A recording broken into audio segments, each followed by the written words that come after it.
You're listening to the Zetetic newscast on the Zetetic News Network with your hosts, Dave, and Xavier Diamant. Proceed by inquiry.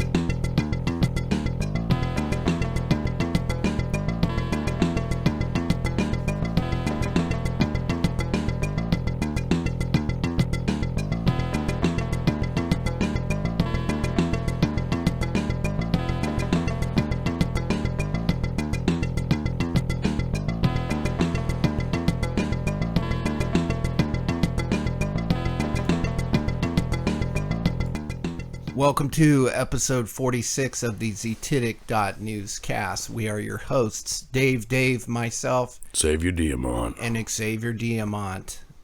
Joining you guys live. It's February 22nd. We're already well into 2024. This is our second episode of the year. Very excited to talk about a few key subjects, but I'm sure that the conversation will stray afar. How you doing, Xavier? Doing solid.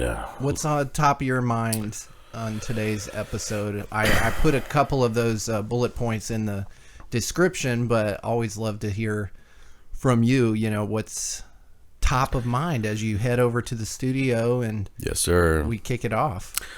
Well, I guess mainly just state of the nation and how there's no competent leadership to make an actual State of the Union address, addressing anything that's of actual importance to the state. And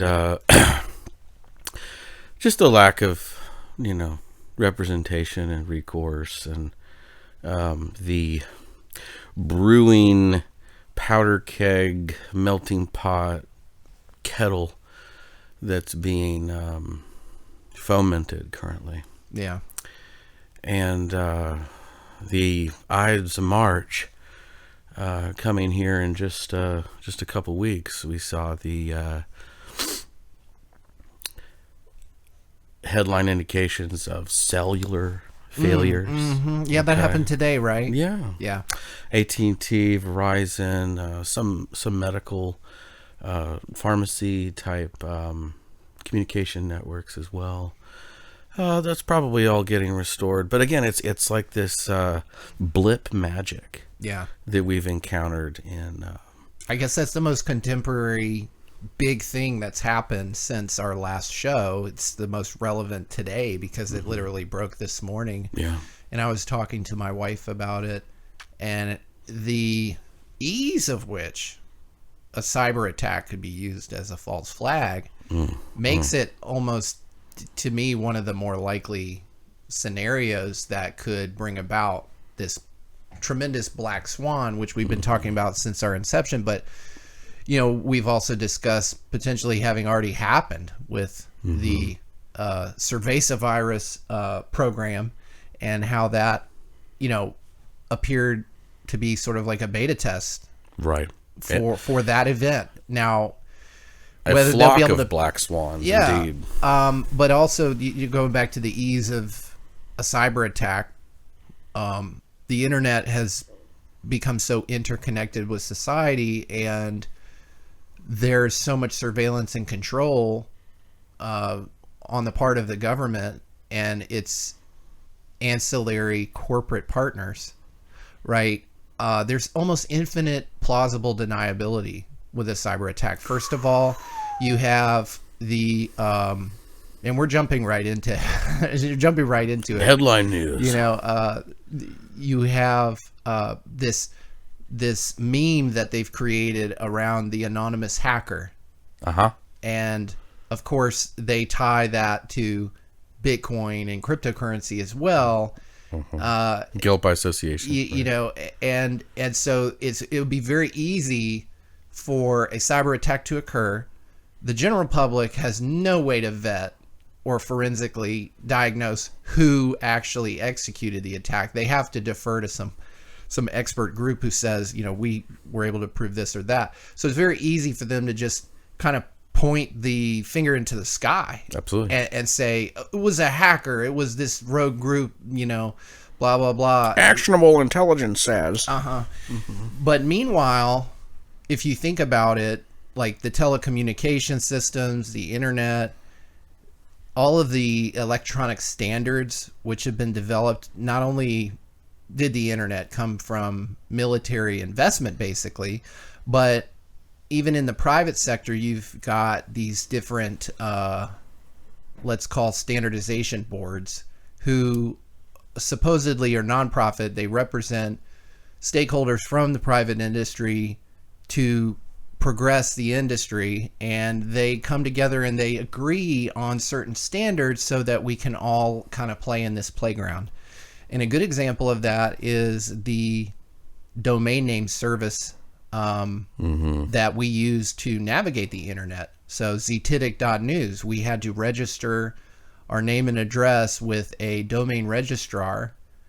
If this is redundant information, you're more technical in terms of web development, sorry, but a lot of people don't really know how that all works.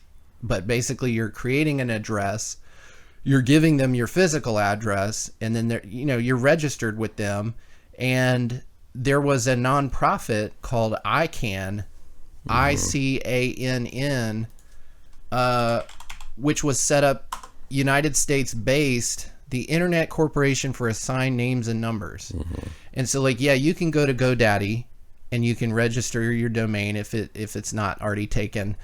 They keep that information and then they pass it along to ICANN, and ICANN's it says right here, global organization that manages unique identifier systems of the internet, such as domain names, IP addresses, and generic top-level domains. Well, it was a United States-based organization. Maybe in name it still is, but a few years back, their whole operation was basically handed over to the United Nations.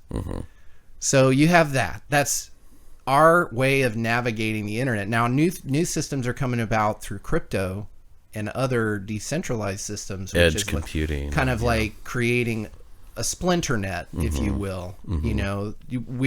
People know about the dark web and these types of networks that take what innovations came from the internet, but it's very much separate from what is publicly regulated as the internet. Anyway, so that's just one thing. Then you have the NSA, the CIA, the FBI, etc. They, the Five Eyes organizations and all the governments, they have all these super admin privileges over these networks.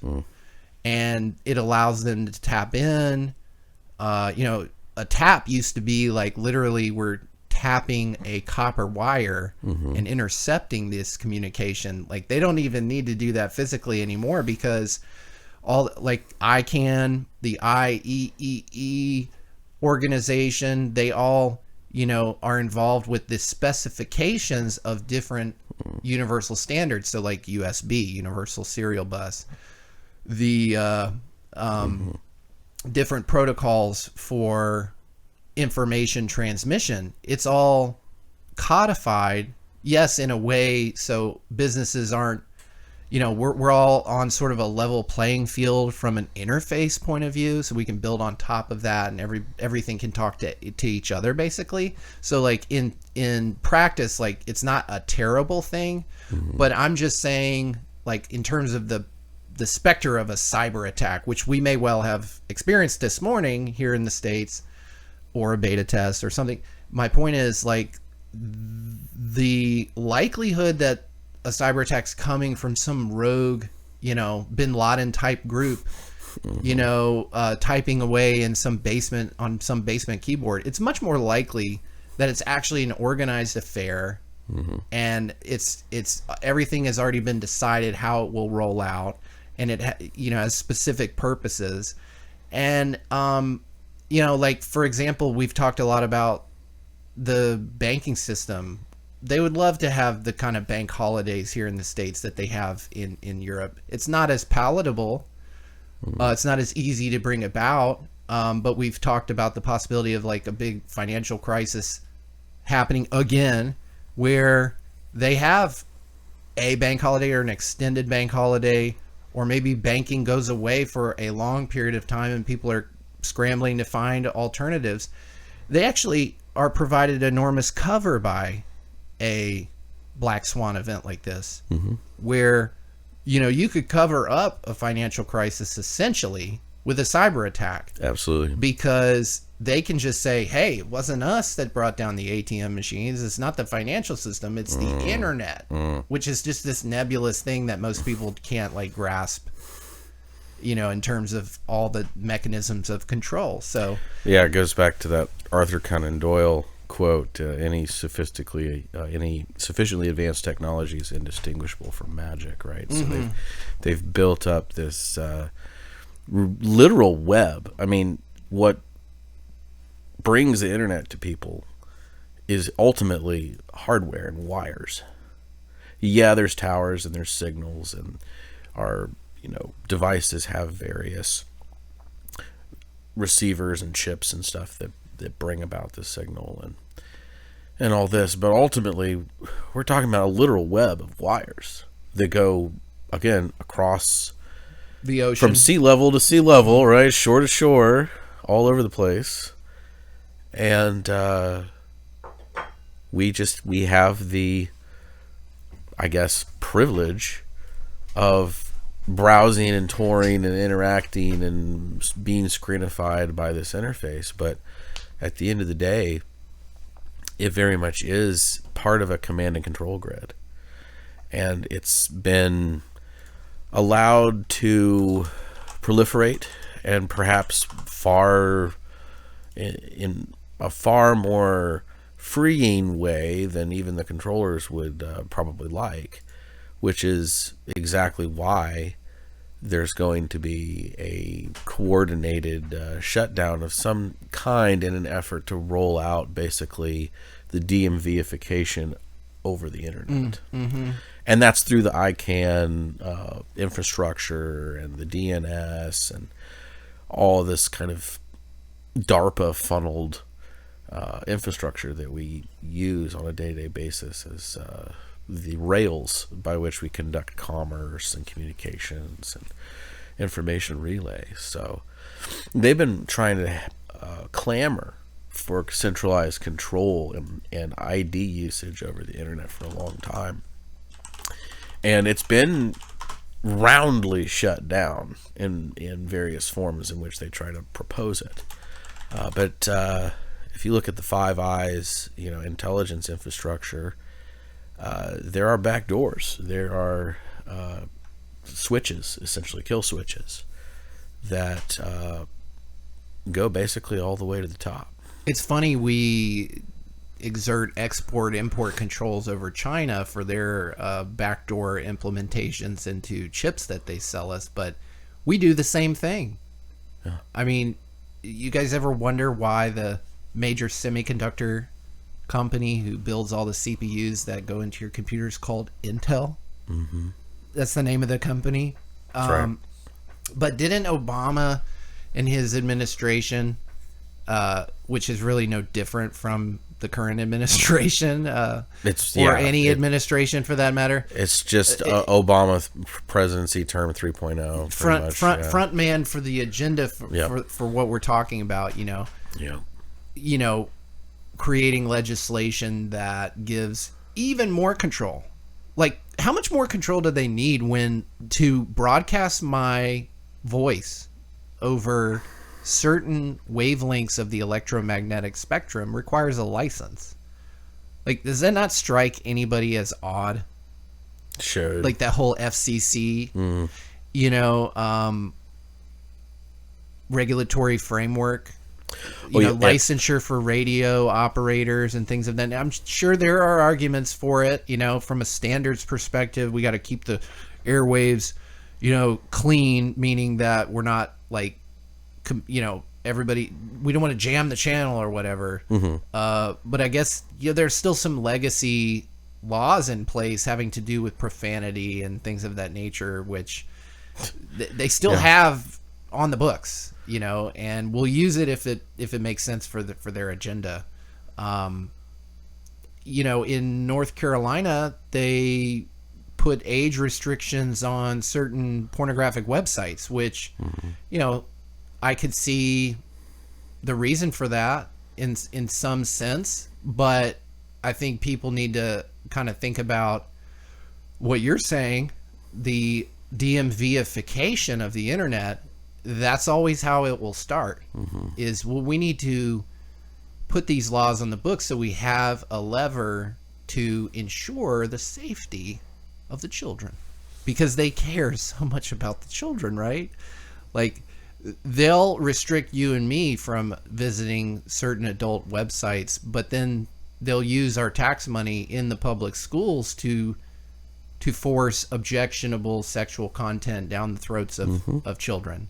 So, like, it's a huge double standard, and I would be a fool to think for 1 second that the age verification law that they passed recently has anything to do with them wanting to protect anybody. No. It's for the furtherance of this agenda, and the huge data mining and the avatarization of IPs and the DARPA again, black budget, alternative VR simulacrum reality that they've been constructing, and is at its highest point of definition right now, especially with all the AI stuff. Speaking of, I didn't even mention it in the introduction, but Zetetic.news is the first next generation news network on the Theta, powered by the Theta blockchain. And if you're not initiated into what Theta is, it is a cryptographic project. It is a blockchain. It's also a decentralized internet, like we've been talking about. Although it's not there yet in terms of its ability to store data, static data, and so on. Like, conceptually, that's where it's headed. And we are thinking that it might be a potential solution for some of the things that we've been talking about: censorship, the dependency on centralized content delivery networks and other infrastructures. If there's a tool set out there that can help us kind of split off and create, to use a crypto term, fork from the old internet, if you will, that would be cool. Now, it remains to be seen, as Theta has a bunch of big corporate backers and supporters, whether that will come to fruition. But nevertheless, for the time being, we find it promising. And when I say the network is powered by Theta, what I mean for now is we're a stakeholder in the Theta network, which means we generate these tokens called T-Fuel. T-Fuel are essentially, in my eyes, a software access token to the Theta network, which is a suite of different infrastructure as a service that you could leverage, like video streaming, eventually static data storage. They're now training AI models using the disparate systems of people who run edge nodes, and these edge nodes are just your laptop or your PC or maybe one day your phone, not being used sitting in the corner or on the table, but earning money to do these compute jobs, because it was already the case that there wasn't enough compute power to satisfy the demands of business and human activity. Now with this AI, where we're doing obscene computations for arguably frivolous or nefarious reasons, it's putting even more demand on that. So Theta's presented a solution to where we've got all this latent infrastructure just sitting around not being used. Why not monetize that? If you've already bought a graphics card, even if it's 10 years old, it still can provide some value in offsetting the enormous costs associated with this demand. And hey, you can earn these cryptocurrencies. So anyways, we also, are powered in the sense that we earn these T-Fuel. We plan to eventually recycle them because we can kind of see in the future a need to fund our own content delivery. Maybe YouTube will not be a facility for us to use anymore. Right. And we need to have a means to still distribute our content. T-Fuel could be that for us in the future. But also, we reward our participants and contributors to the show in T-Fuel, not only to help them, learn about the system, but if we see it as promising, it could be, worth more than it is when you earn it participating in Zetetic.news. And one of the ways we do that is through a call-in line.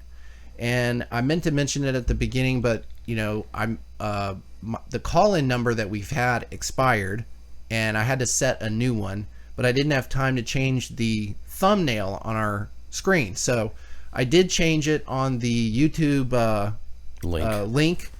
The number is 1-855-437-7005. 1-855-437-7005. If you call in, you can earn your chance to win 444 T-Fuel for participating and contributing to the show. So I just wanted to mention that. It's like $23 right now. Is it? Something like that. Wow. $22. There you go. And at one time that was probably $300, because T-Fuel was at 68 cents. Oh, you're right. Its point. all-time high was near 70 cents. Yeah. So, and ultimately, that's actually over $300 once this next cycle starts kicking off here. and we'll talk about that, potentially later in the show. But so that I just wanted to mention the call-in number. We don't have any callers in the queue yet. I'm not surprised because of the Chiron issue and whatnot. But if you're listening in and you're live with us right now, please give us a dial, and we'd love to chat. I guess sort of housekeeping. I was also trying to get a couple different guests on the show this week. One is on the crypto front. I'll start there. This guy, Brandon, he's doing technical analysis on Bitcoin and XRP and some other coins. He has a focus on Theta, and he seems like kind of a free spirit. He drops a little nugget every once in a while about Nice. the corruption of the government. And I thought, the Theta synergy, he might want to come on, but I haven't been able to secure that yet. The other one, Paymon Motahede, shout out to you, Paymon. I know you're super busy with all of your clients, and I know you went to some recent show, but we would love to have you on the Zetetic News broadcast. We now have over 11,500 subscribers on YouTube. So as opposed to when I initially reached out to get him on the show where we had like 400 or something subscribers, we've now boosted that. So it might be more worth your while. I'll also happily make a donation to the Freedom Law School from ZNN if you are able to spend even 30 minutes on the show with us. And then the last one, and I'm going to probably clip this section out and send it to each one of these guys to just let them know that I'm promoting their works and would love to have them on the show, is Michael Connett, who's the lead attorney in the Toxic Substances Control Act lawsuit against the EPA. And I'd like to get into that a little bit, but I did, before I jump to that, I meant to mention with Paymon, Paymon, you are permanently featured on our website, Zetetic.news. If you go to the news subsection and you dive in, there's a video gallery, and I've got you included in there. They're not popping up like at the top, but you're there because I think you're bringing some really important information to the public that they need to digest. And if you're not familiar with Paymon, go check them out at livefreenow.org or Google Freedom Law School. But anyways, back to Michael Connett.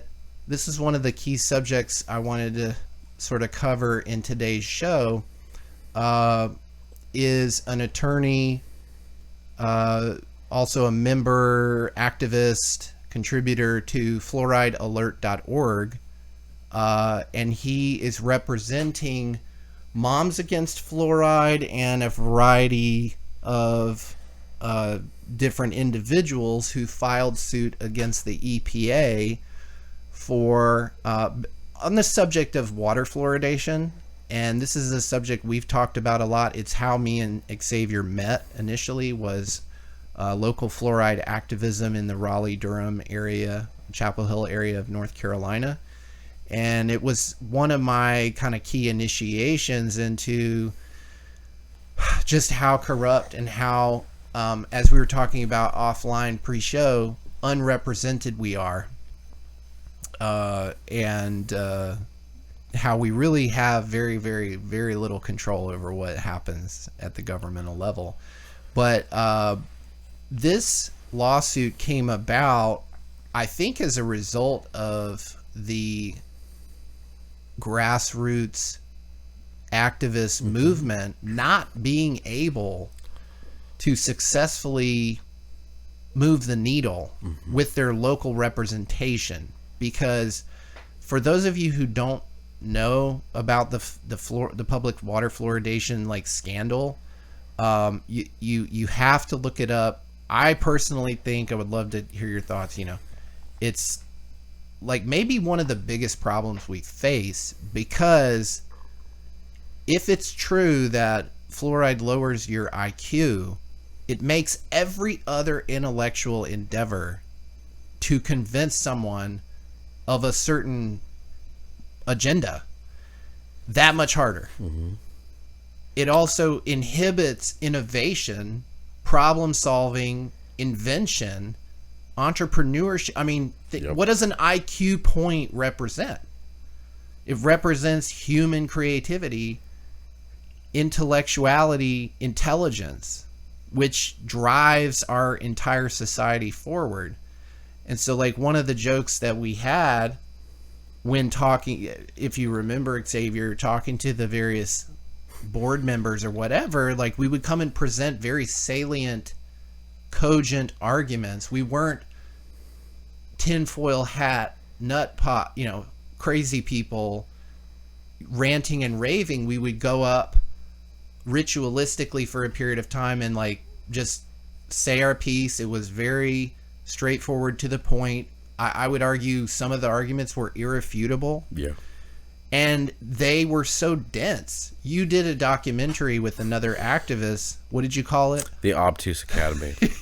Because they were like, I love that title to this day, because it's just like you can tell, like, they know they're being intentionally obtuse. Absolutely. And they're all kind of like getting off on it. Like, they know, but like somewhere along the lines, it seems like their hands are tied, and they know that they can't reverse course. And it's up to debate, like, what hands are being tied and by who, and why these people. I think some of them are genuinely brainwashed. Oh yeah, a lot of them are coming from a place of just flustered incredulity that anyone could possibly question Psi-like consensus pattern formation. Right, exactly. And that to them is like a form of miscreant. Yeah. It's like you're a miscreant for questioning a dogma that I didn't even know that I was unquestioningly accepting. Right. And that they almost in uniform fashion give you the fluoride stare.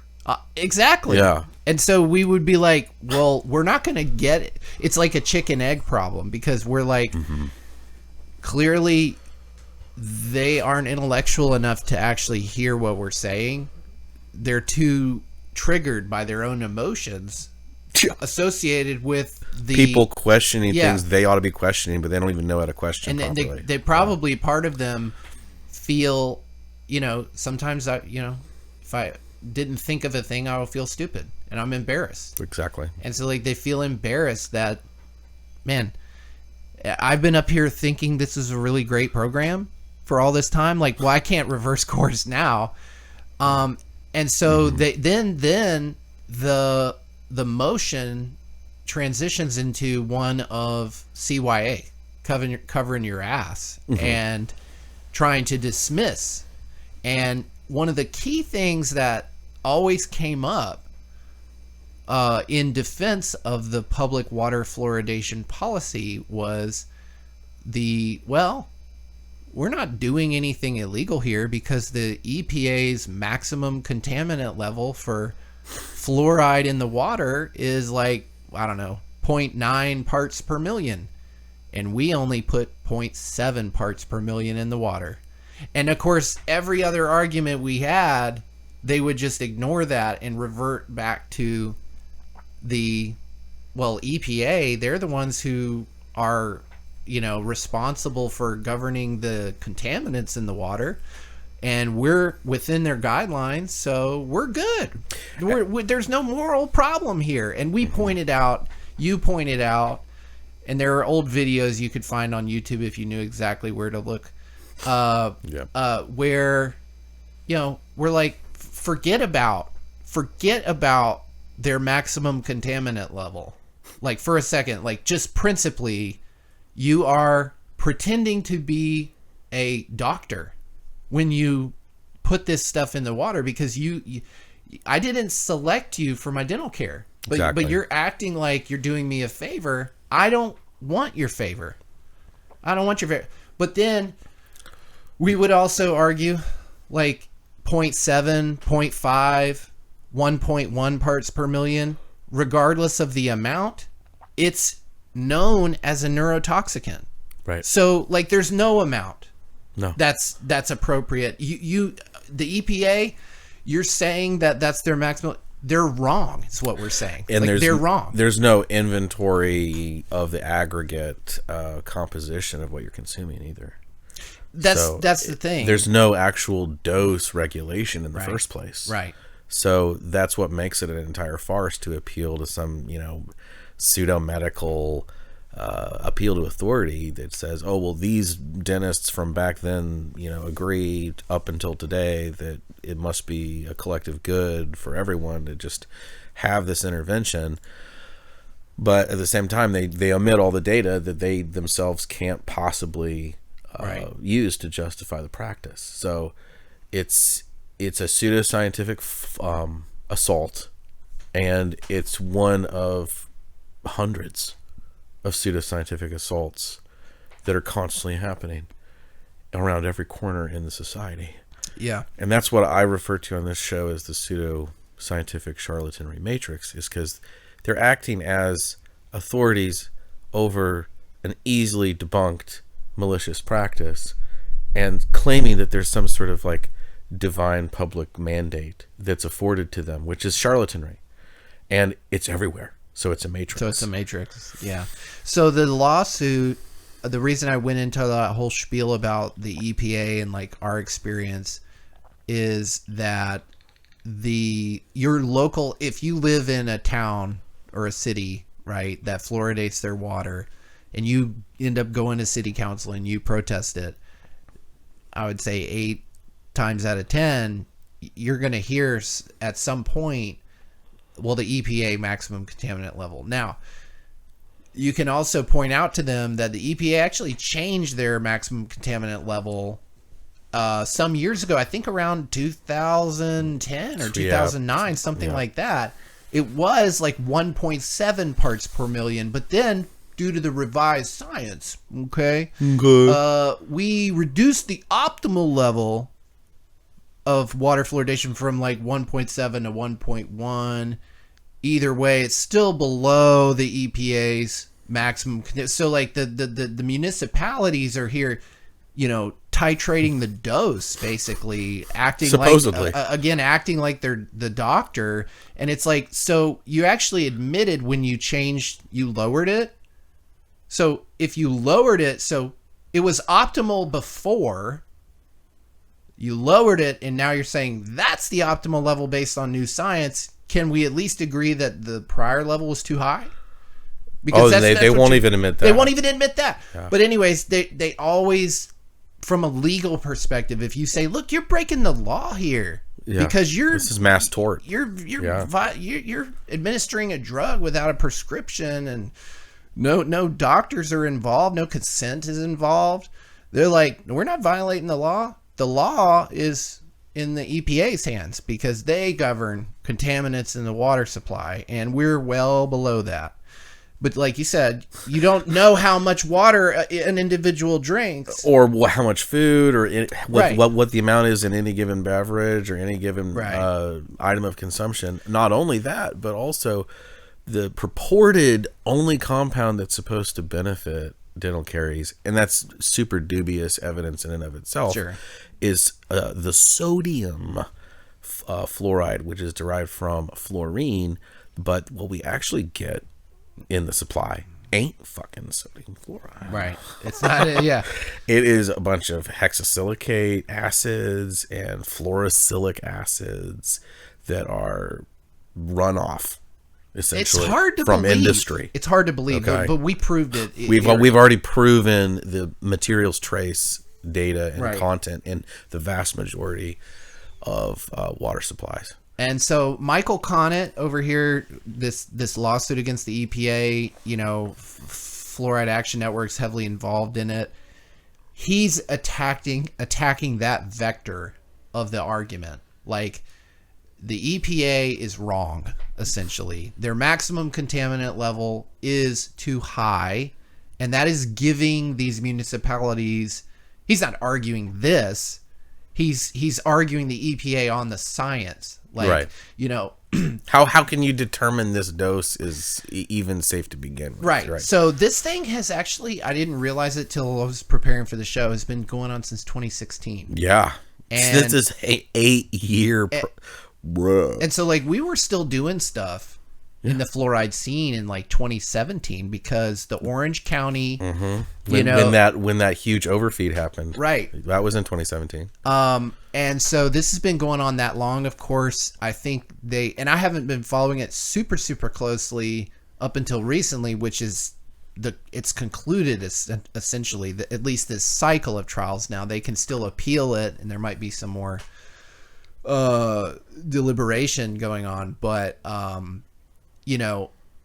I think they got to a certain point, but then cerveza virus happened. And so, like, that puts so much stuff on hold because, cerveza, like, we can't, so anyways, they kick the can, and, the EPA is stalling, and they're just, you can go on the Fluoride Action Network, fluoridealert.org, and, like, see the whole trajectory of the thing, but Connett is attacking that, like, they're experts, the justification for allowing the maximum contaminant level. He's exposed a bunch of hypocrisies among the experts that even the EPA is calling.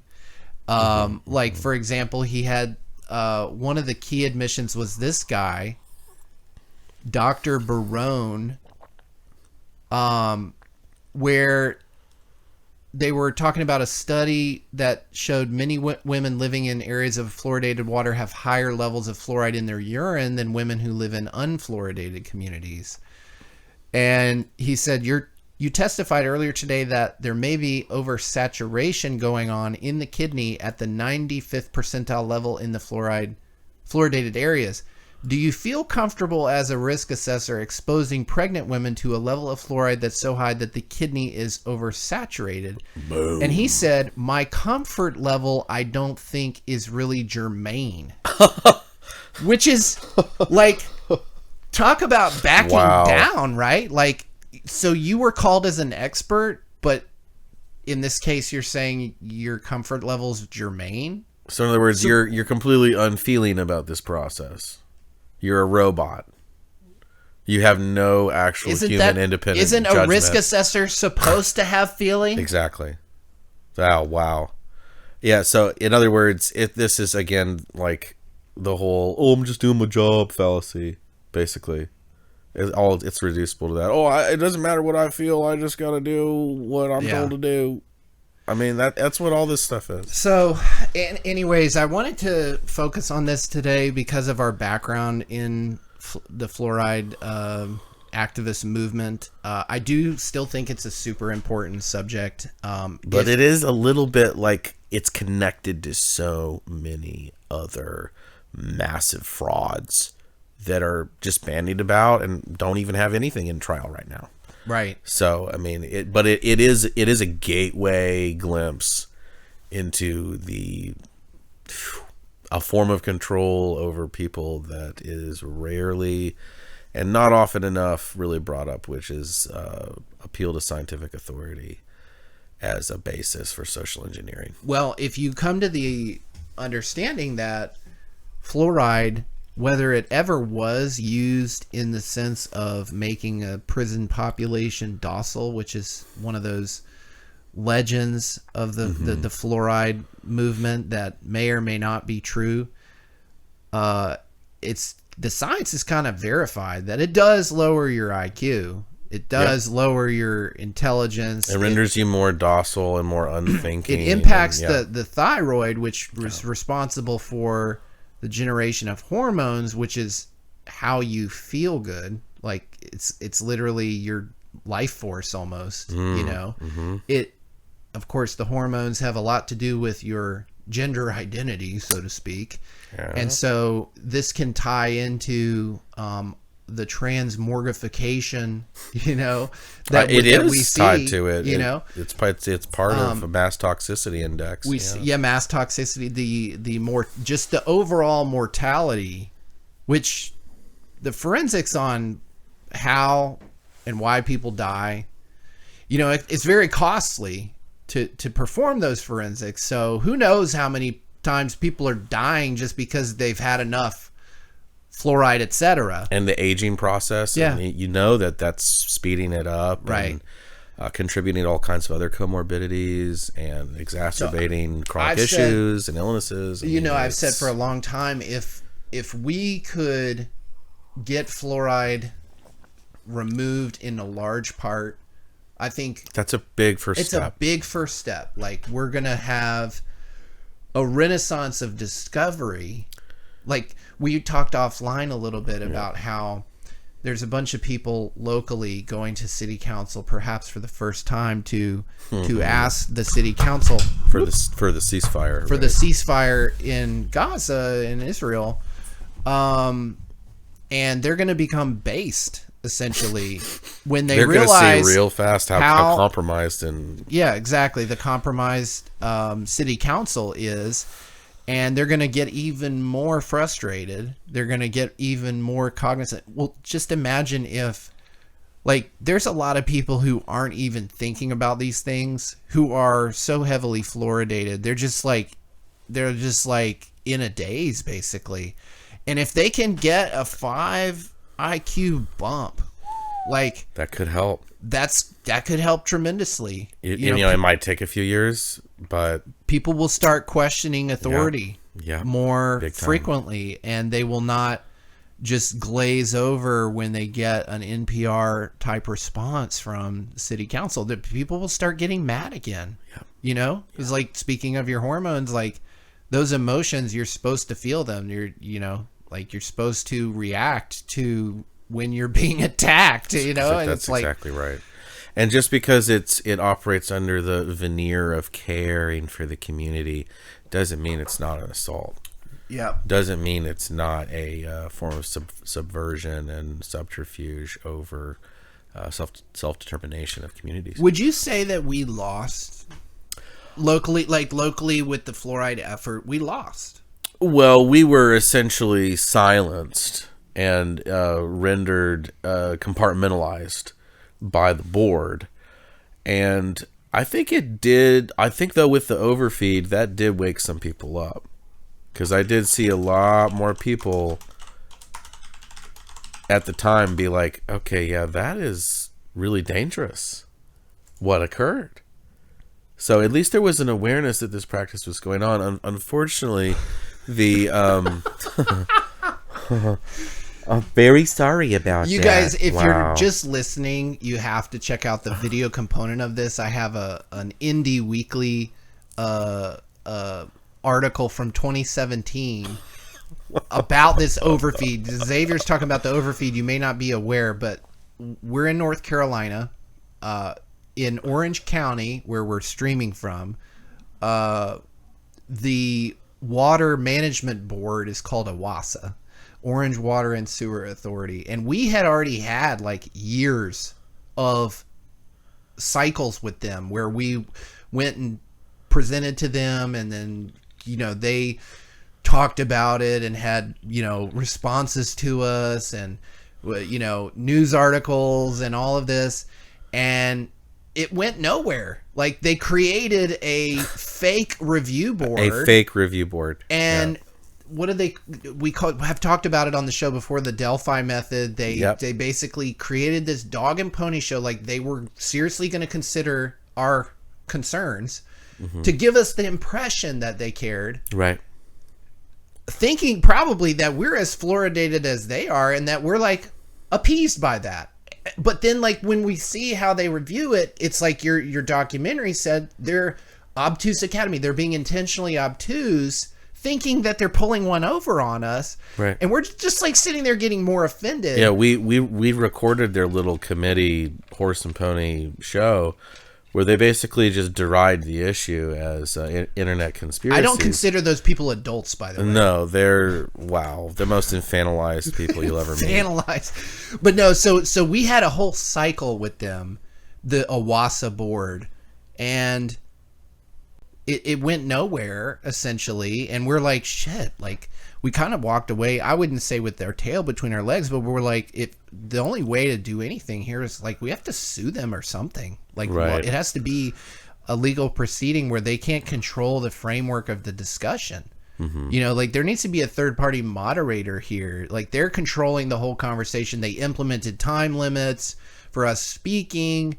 And they brought in these shill experts to come in and just shout down any contrarian data. So that all happened, and then, there was some activism at, like, the board of the county. What do they call it? The board of commissioners. Yeah, or something, board of commissioners. Within the county, but, like, that didn't get anywhere. It didn't go anywhere. They were just like, well, this is not our purview. We're gonna, circle it back around the bureaucratic onion back to OWASA. And then, like, it's like, okay, well, that's who we're trying to hold accountable here. And they're like, well, they're the only ones that have the authority over that. Right. And it's like, wow. So this is total conflict of interest, circle jerk. Yeah. Yep. And so, like, I think at that point I was exhausted by it. I think that was like 2014. That was like the last time I was really active in that. And I actually moved out to where I'm at now and envisioned ZNN at that time. Like, because we started around 2018, 2019. Keep the public awareness front going. I moved out here, built the studio between 2015 and 2018.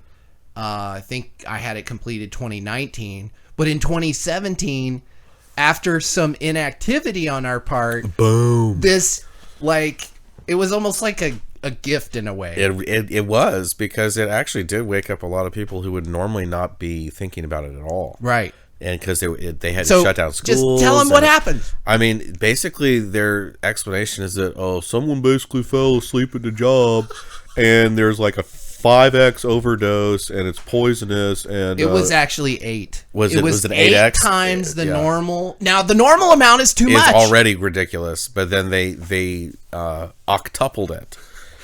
And they had to shut down schools, they had to shut down businesses, they had to do all this stuff, and basically the only thing that ever came of it, they weren't actually held accountable, which they should have been.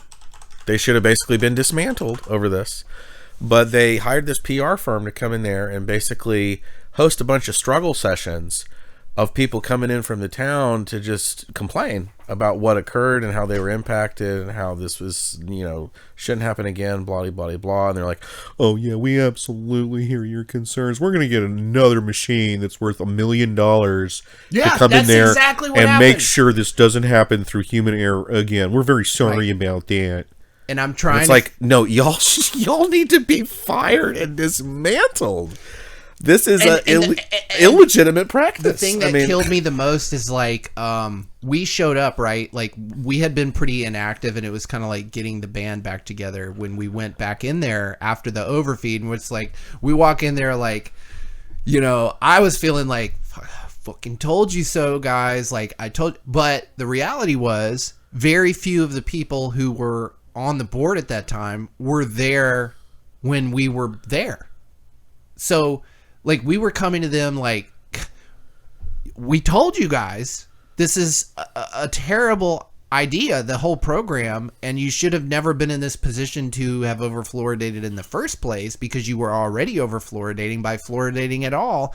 And they were like, oh, we got to go review the notes. Like, we don't even know what you're talking about. Like, they acted like they had no knowledge. They had no knowledge of this whole this years long like saga with us.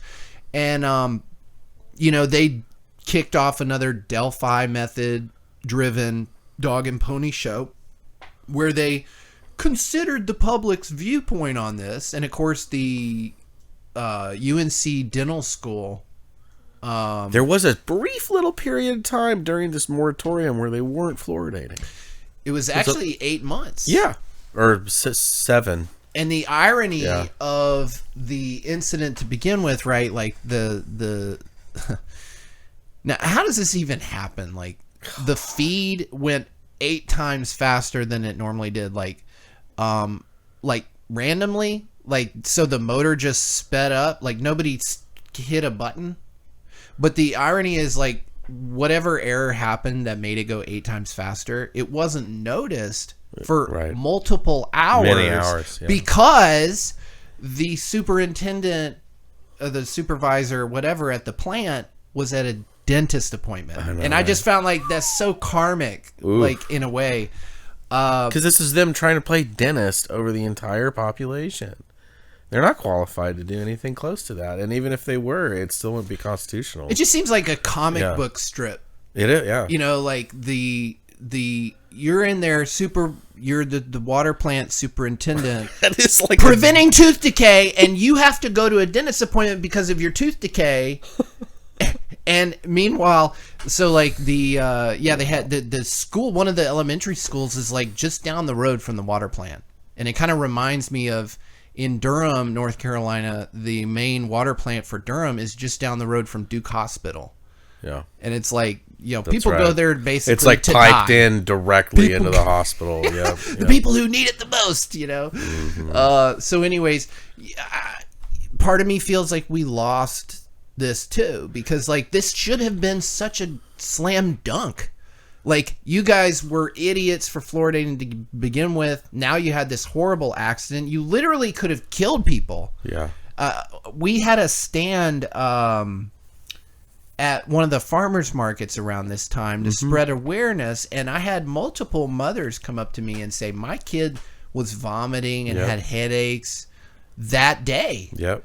And they're not saying anything about it. They're not taking any responsibility. They said sorry, but like that's it. Like, and no seeming concern about, well, what kind of long term? If you have a mega dose of fluoride, like, could that potentially cause permanent damage, especially if you're like 5 years old, 6 years old, 7 years old? Yeah. You never know. You don't know. There's no moratorium on this stuff, and that's what's so heinous about it. Is it's just allowed to just keep calm and carry on. Right. And it's happening everywhere in the background. Well, I guess there's about 20, close to 30% of municipalities have actually taken it out. There was actually one county in NC. Recently, I want to say it was. You're right. It's a small rural county. You're right, though. It's Union County. It's Union County. Yeah. They voted. They had a small board of commissioners, of course, but they did vote to get it out. Yeah. Here it is. So. This is actually this is very encouraging. That's encouraging. Now, there was another case, I forget what county, but there was a guy at the water plant who was responsible for administering it, and he basically pretended like he was administering it, but was not. I had a friend who was involved with the water supply as well. He isn't anymore, but he said he would. Yeah, towards the end when he knew he was transitioning to another spot, after all the information that I had introduced him to, he deliberately didn't do it on several of his last. Those are the kind of whistleblowers we need. Yeah, yeah. So anyways, this just to kind of wrap up the whole fluoride discussion, I do think it could be massive if we're able to, and I'm trying to jump back over to, I lost my fluoride alert. Because it would be kind of a momentum builder for the morale of the people a little bit on a recourse basis. Yeah. Yeah. I mean, you look at, not that we talk about UFOs that much, but I think like at a base level, like at least that subject is being taken seriously to some extent. It gives validation to those who were at least wondering about it publicly and being ostracized for it. Fluoride is another one of those subjects where if you question it, like at least 15, 20 years ago, you know, even 10 years ago when we were doing it, that's 10 years ago, by the way. That was 10 years ago.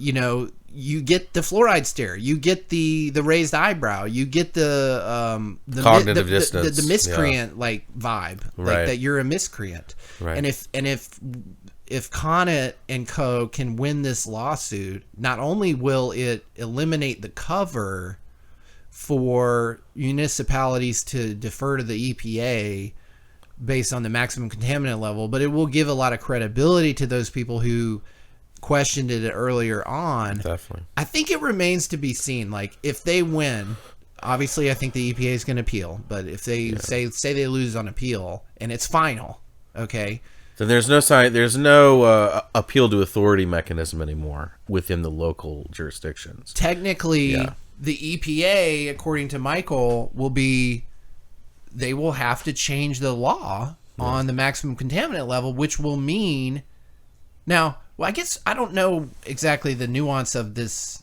how this ruling would go, but like, I'm wondering if there's a possibility that they just lower it. Right. Well, there's that mean? possibility, because I mean, our buddy and I who put together the Obtuse Academy, we found an industrial outlay of how widespread and monetized the fluoride industry is, and how many products its runoffs and derivatives and how widespread they are in the worldwide economy, and just to get an assay of how pervasive it is and the actual bottom line of how massive in the trillions of dollars that this industry is worldwide. You had to pay over $8,000 back in 2014. We were putting together a documentary. Yeah.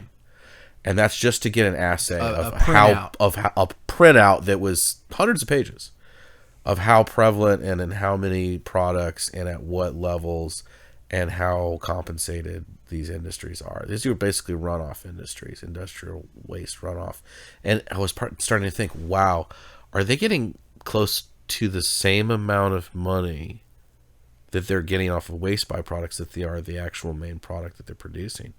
Well, that's the whole probably Edward Bernays PR magic. Yeah. That was what he was most known for. Edward Bernays is the public fluoridation justification stuff. But he was involved in that. Yeah. Consulting big corporations on how to monetize their waste products. That's right. Because the whole American breakfast, we've talked about this before. Yep, that was part of it. Was a PR stunt to encourage the use of certain products which were prior to that not breakfast foods. That's right. Because breakfast was just what was made last night. You know, a lot of times people would wake up super early, it's first thing out of the fridge, and they go to the factory or whatever. But as the economy was being, massaged into the pyre that it is today, back then, it was all about introducing new consumables. But it's like people. It blows my mind, dude, that Edward Bernays, it's mainline history that he worked with the U.S.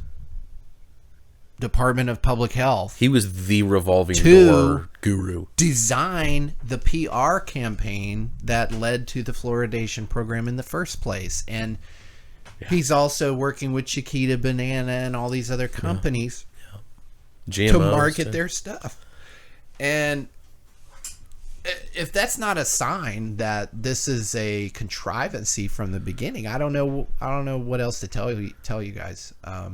But yeah, it definitely is a contrivance. It's a weaponized corporatist contrivance, and turning runoff and waste byproducts into medical interventions or dental interventions. I mean, really, it goes back to, I mean, Rockefeller too. I mean, the whole buyout of the medical schools in the 30s and introducing a quote unquote allopathic, which is basically just titrated toxicity intervention into medicine as being this, indispensable fabric of health for the country. That without these petrochemical pill pushing pimps, everyone would be dying at 35. Like that kind of PR was front and center in the 30s. And this was during like the Depression, when there were actually phenomenal potential innovations that could have come out during that period, but they were squashed and shelved and intentionally suppressed. And I mean, look at Royal Raymond Rife. I mean, we've talked about that on previous episodes. He had all these medical professionals in 1931 herald many of his inventions through sound healing and resonance chambers as basically the end of disease. And by the end of the decade, Rockefeller had basically completely bought out all those same voices, and they disavowed him and said that they never knew him and thought he was a quack and stuff. There are probably dozens more inventors that we don't even know the name of. Oh yeah, who absolutely. were killed and suicided, quote unquote, or the Hubbard atmospheric engine, the patent grift. That was the patent grift, exactly. That was basically rolled out to protect monopoly style practices to a great extent. And the whole intellectual property movement was all about stifling public benefit for the purpose of collateralizing corporate monopolism over these technologies. And, there's some arguments to be made that intellectual property is something that you should cash in on. But at the same time, that whole paradigm has been set up to prevent mass traction, public gain, non-profit directed technological benefits to the public. And I think that it's a shame that so much of that has been glossed over in people's assessment of, that was just 90 years ago, that was not even 100 years ago that this stuff went down, of massive, medicalist dark age type stuff was happening at the same time of all this technological suppression and all this destruction of architectural marvels and all kinds of stuff. Again, was getting reset 90 years ago, and we're in the end stage of that reset pattern, and we're seeing reset stuff happening right now. Well, that's actually a good segue into the next topic I'd like to discuss. It's a topic that we touched on in our last show, and I would be fine if we touched on it on every single show. Oh, honestly. yeah. No, it's an ongoing mega theme. But that is the one of resets, lost history, subterranean, and what do you call above terranean? Superstructures, right. Civilizations, architectures, infrastructures that have been obfuscated, yes, changed, renovated, papered over, whitewashed. Yeah, whitewashed.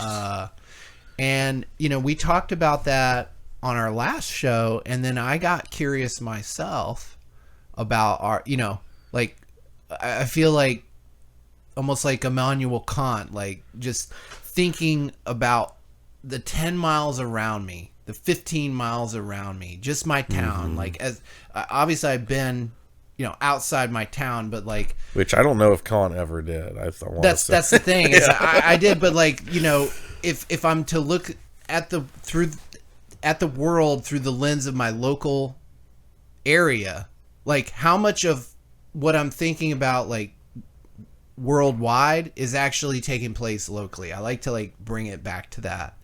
So like the fluoride thing, macro and the micro, it's happening locally, but it was actually a national program, and it's this I think actually a worldwide program. Yeah, it is. So how can I understand my local situation and then extrapolate out, and vice versa.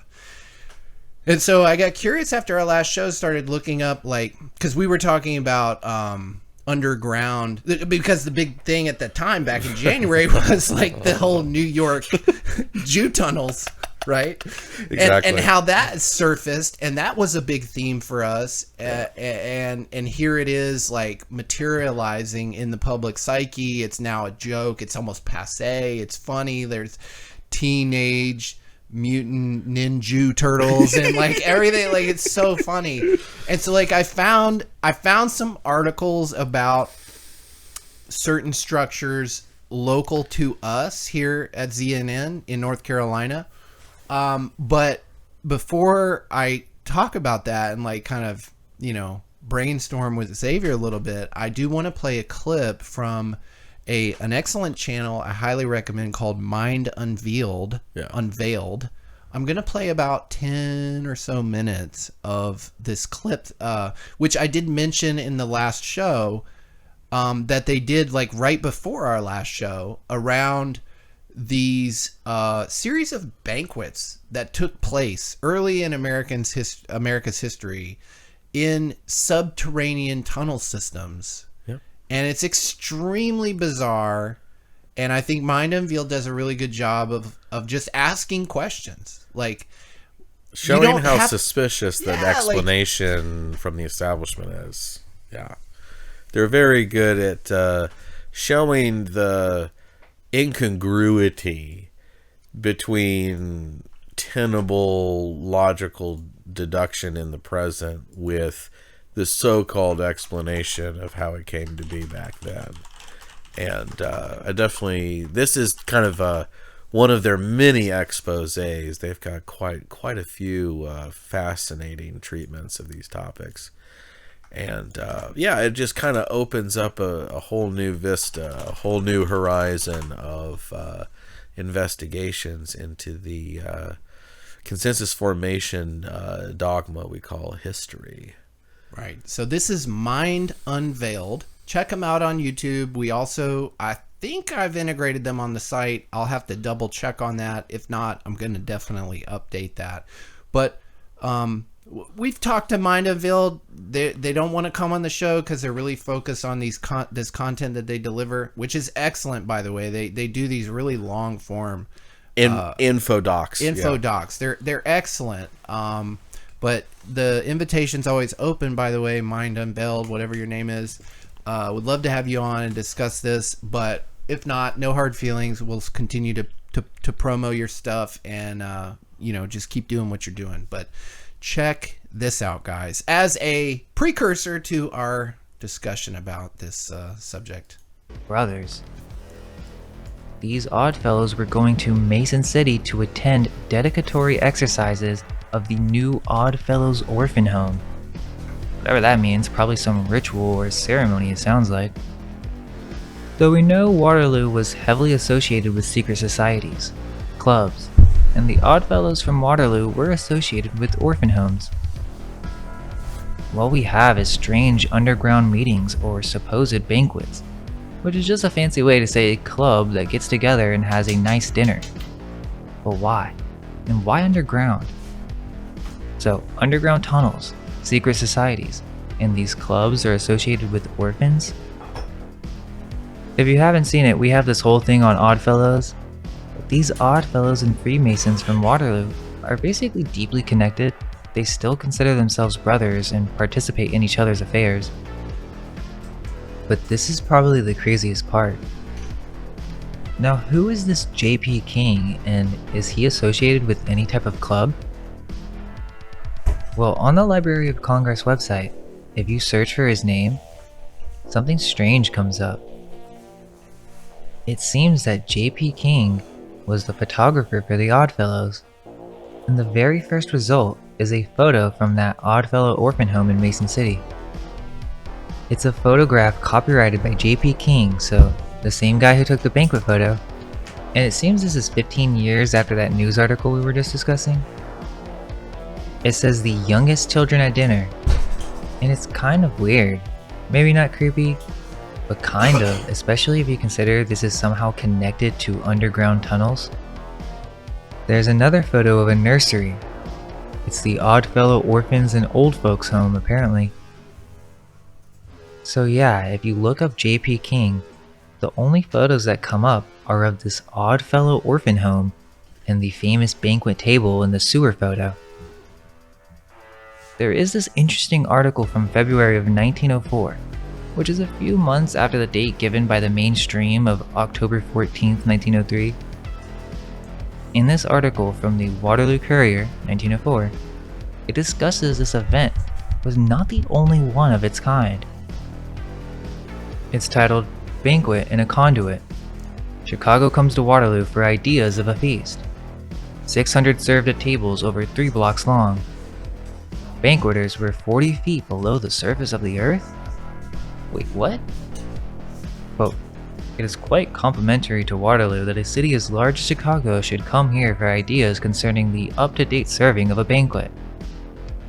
A few evenings since the feast was enjoyed by 600 Chicagoans in a conduit from tables 3 blocks long and 40 feet under the surface of the street. End quote. So in Chicago, they were doing underground banquets as well, and apparently Chicago wanted to learn from Waterloo.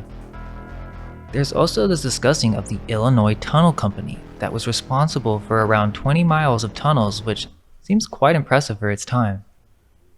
It even discusses how before the banquet, the guests were treated to a ride in electric cars underground for at least 3 miles of the tunnel, going around 20 miles per hour. Pretty interesting, because when you look into the Waterloo story, they make it seem like, oh, it was a rare, weird, and silly event. It was just some one-of-a-kind scenario. But that's not true. They did it in Chicago as well. Well, it gets even more bizarre. There are even more of these underground sewer dinners. In St. Louis, there's another very similar event.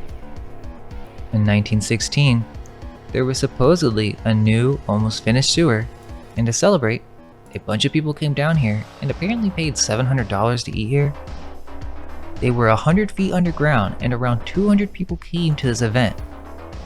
It literally describes it in the same exact way. A portion of the tunnel was transformed into a banquet.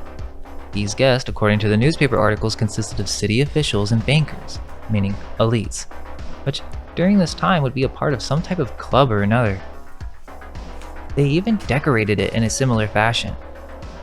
They were taken down into the sewer through elevators, and the dinner table was over 200 feet long. Interestingly, it says kind of the same thing as the Waterloo event, that there were no speeches.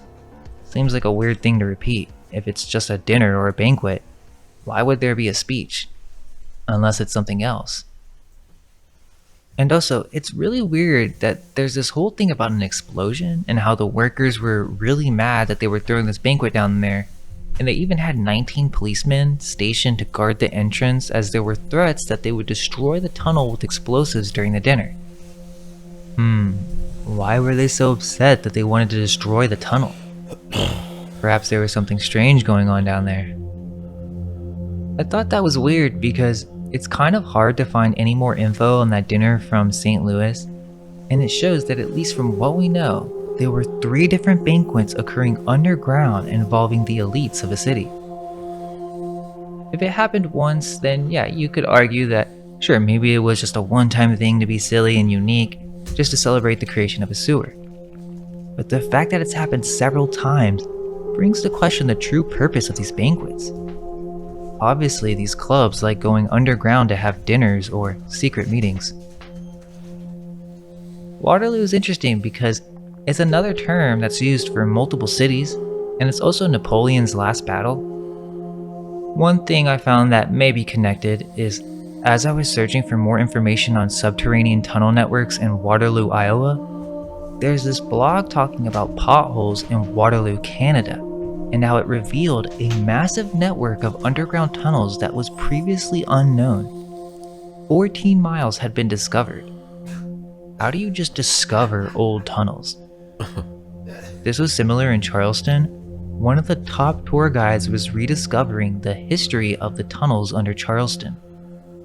How does that happen? They don't even know when these things were originally built and for what purpose. There are also the Waterloo Vaults in London, so obviously this name is associated with massive underground passages. This also connects to the subject of subterranean rivers, as it's one thing to construct a tunnel by digging up the dirt and filling it up back again, but an underground passage with a river is a whole nother level. There are many of these around the world, but I wonder if there are more that we don't know about, and perhaps many of these underground tunnels are actually much older than we have been told. Sure, maybe they did build it as they say, but it really does seem like the full story is not being told. Why wouldn't you just showcase the entire tunnel being built instead of just a few photos? Why not show more photos of the event? And why would you build these tunnels after the city is constructed? How do you just forget about waste management? Perhaps it was built for a different purpose, especially if we consider the Masons were most likely a part of this whole ordeal. Tunnels for reaching different parts of the city secretly, and for having meetings underground without the rest of the city knowing about it? I tend to think that they're not telling the full story. And if they did construct any tunnels, it was to connect to a bigger tunnel that was already there.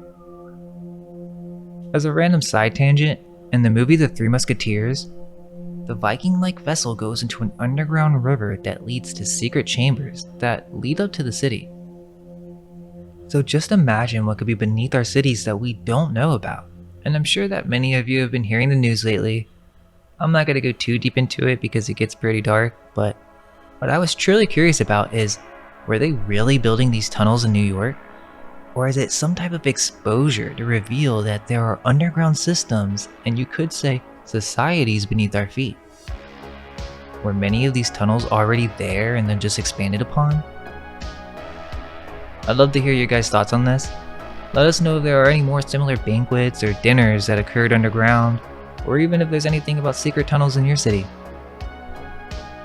Hope you all enjoyed that, and this is going to be an awesome year, so all we can hope is that our minds may be unveiled.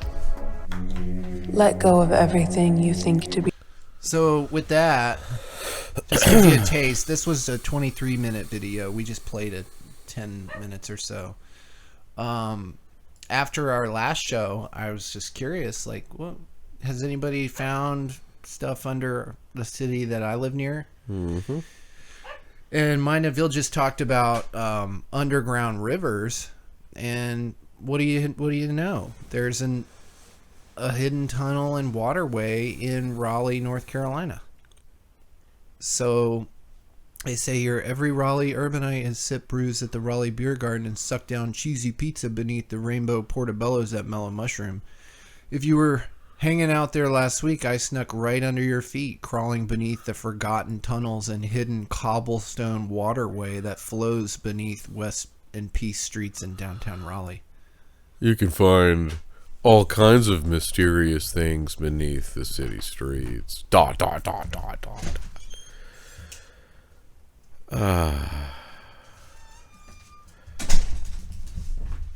Yeah, that's... So, like, we're not even a big metropolis like No. New York City. And this kind of hidden infrastructure. So, when was that built? Well, there's like an anecdote that says, my grandma remembers seeing the gravelly stone channel when watching baseball games at Devereaux Meadow, a forgotten ball field whose shadowy outline can still be seen today. But that anecdote doesn't say she remembers it being constructed. Right. She just remembers that there was a more like obvious entrance to it. So it makes you wonder, well, how did they construct it? Did they do it after the fact, supposedly, like they did in Dry Run Sewer in Iowa? Or was it always at the forefront of their minds to maybe build a wastewater sewer underneath Raleigh? You know, it's like, I don't think that we have the full explanation for city outlays and all the infrastructure that is connected to them. We've got, convenient yarns and architectural maps. And that came up in our previous show where we talked about the Biltmore, which we've talked about multiple times, and the underground infrastructure connecting various businesses and the Biltmore estate itself, which is miles from the downtown area where much of this infrastructure is known about. And the explanation is really not agreed upon. Some people talk about a planned subway system that never came to fruition, or maybe operated for a short period of time in a test bed type of thing. But then others are like, no, these tunnels were dug after the fact to facilitate, alcohol running during Prohibition. And it's like, do you understand the type of work that's involved? Digging underneath existing structures, reinforcing it in a time when some of the structures didn't exist, but some did. And like,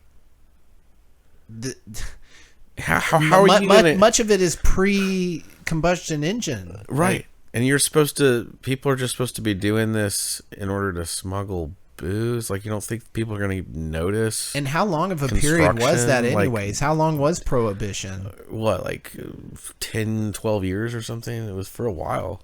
Yeah.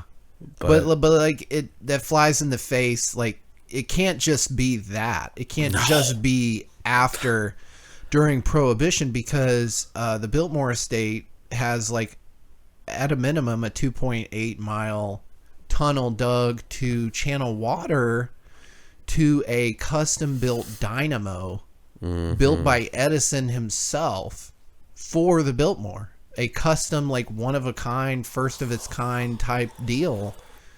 And you're telling me they tunneled 2.8 miles to this water source just for the electricity generation of the place. And that's not even considering the other 2 miles required to connect the Biltmore to the Freemasonic Lodge, which it was stated by an official who gave a tour to PBS in a report that we played, and Mind Unveiled also featured, which is where I got it from. The network downtown connects all the way up to Biltmore. So that's a separate 2.8 mile, tunnel that had to be dug and reinforced and ostensibly still exists. I would think a collapse of a tunnel like that, unless they filled it in at some point with concrete, would cause issues for stuff above it. Oh yeah. But anyways, that's the underground waterway in Raleigh. I also found historic brick tunnels beneath the American Tobacco campus in Durham. Mm-hmm. So an even smaller cityscape, by the way. Raleigh's the capital of North Carolina. I don't know the exact population count right now, but like Durham, I don't even think we're over 1 million people. Oh no, the entire Triangle complex, including all the surrounding boroughs, is around 1 million. So like Raleigh, Durham, Chapel Hill, Apex, Cary, Fuquay, Clayton, Garner, all of these, Wake Forest, all the surrounding areas put together is close to 1 million. Right. Now, what's interesting about this article is they talk about these bricks with special symbols on them. And again, we don't know if those bricks were laid on top of a tunnel that already existed, Right. or if they were the original tunnel. We don't know that. We would have to actually excavate it out and see what's underneath. But I found a thread on Reddit about this specific tunnel system in Durham, and they pointed out, I don't have the exact link. If you guys are interested, please comment and I'll find it and post it like after the fact. But on Reddit, it was discussed in the Durham specific subreddit. Someone posted about it and they were talking about it. And the bricks, I guess, came from an early 1900s entrepreneur who had a brick factory in Durham, and he had this special symbol that was printed on every brick.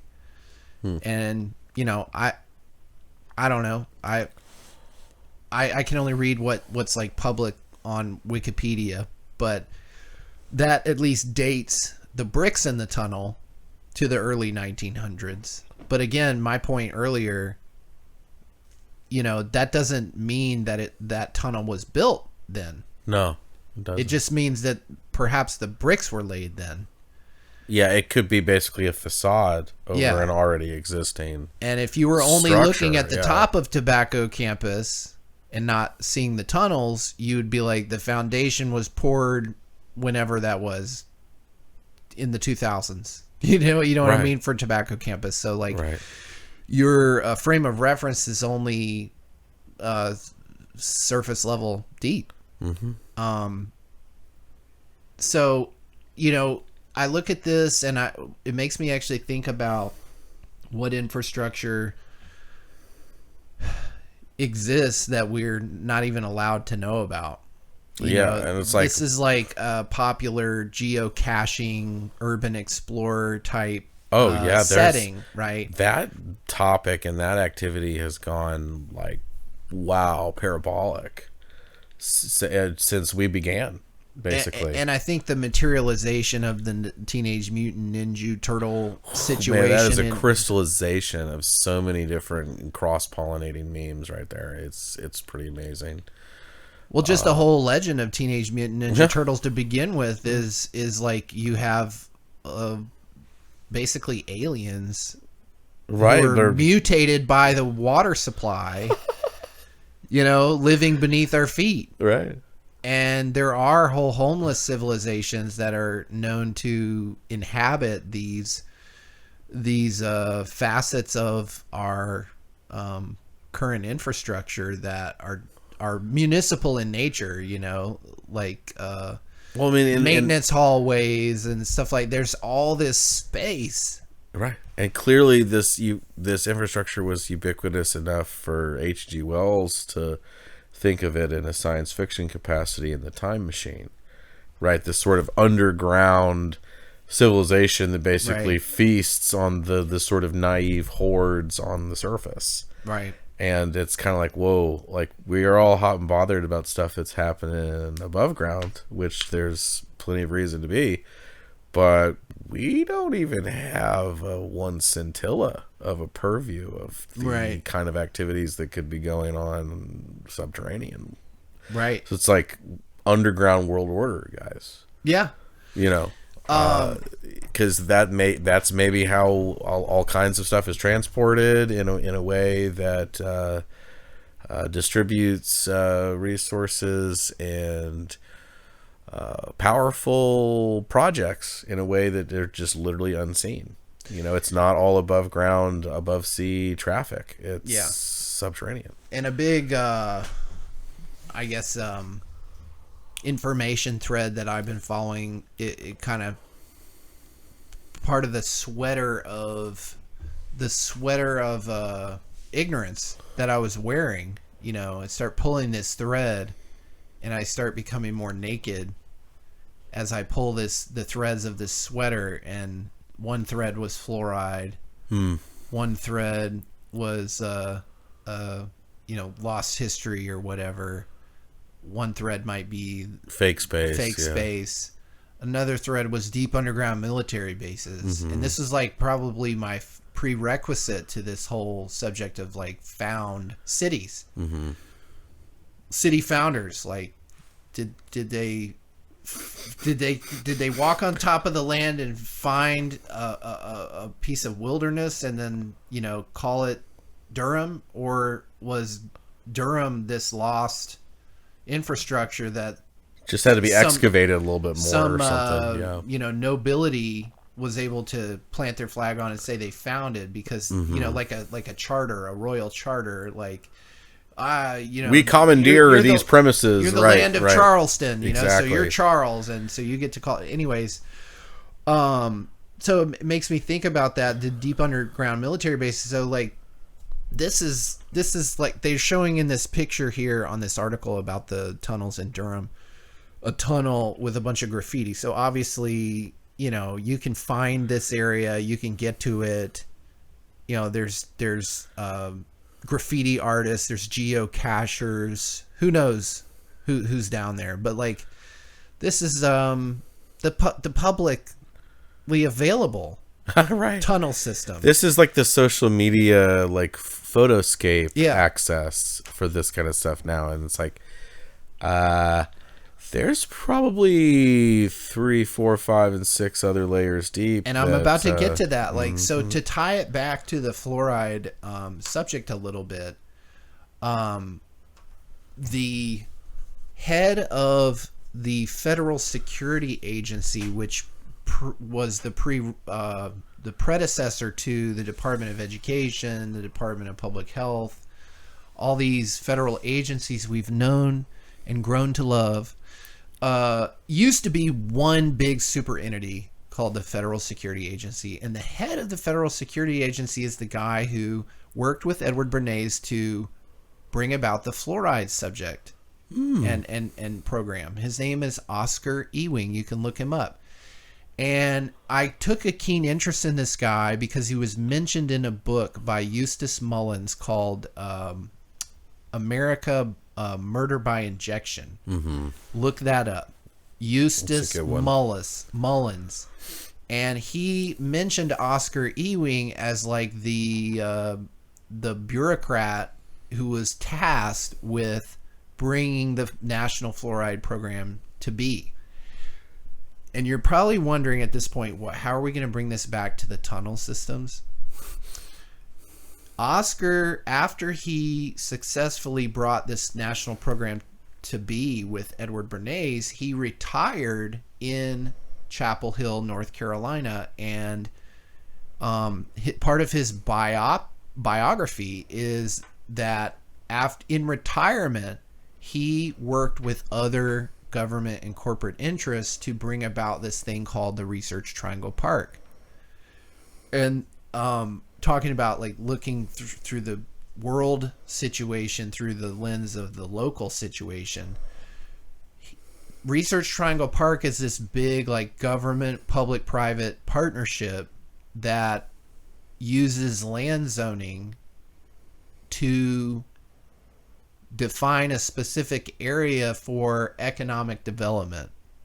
And it's like, much like the water fluoridation is celebrated by the government as this like super successful program that public health achievement number 9. They also celebrate the creation of the Research Triangle Park as this great victory for economic development.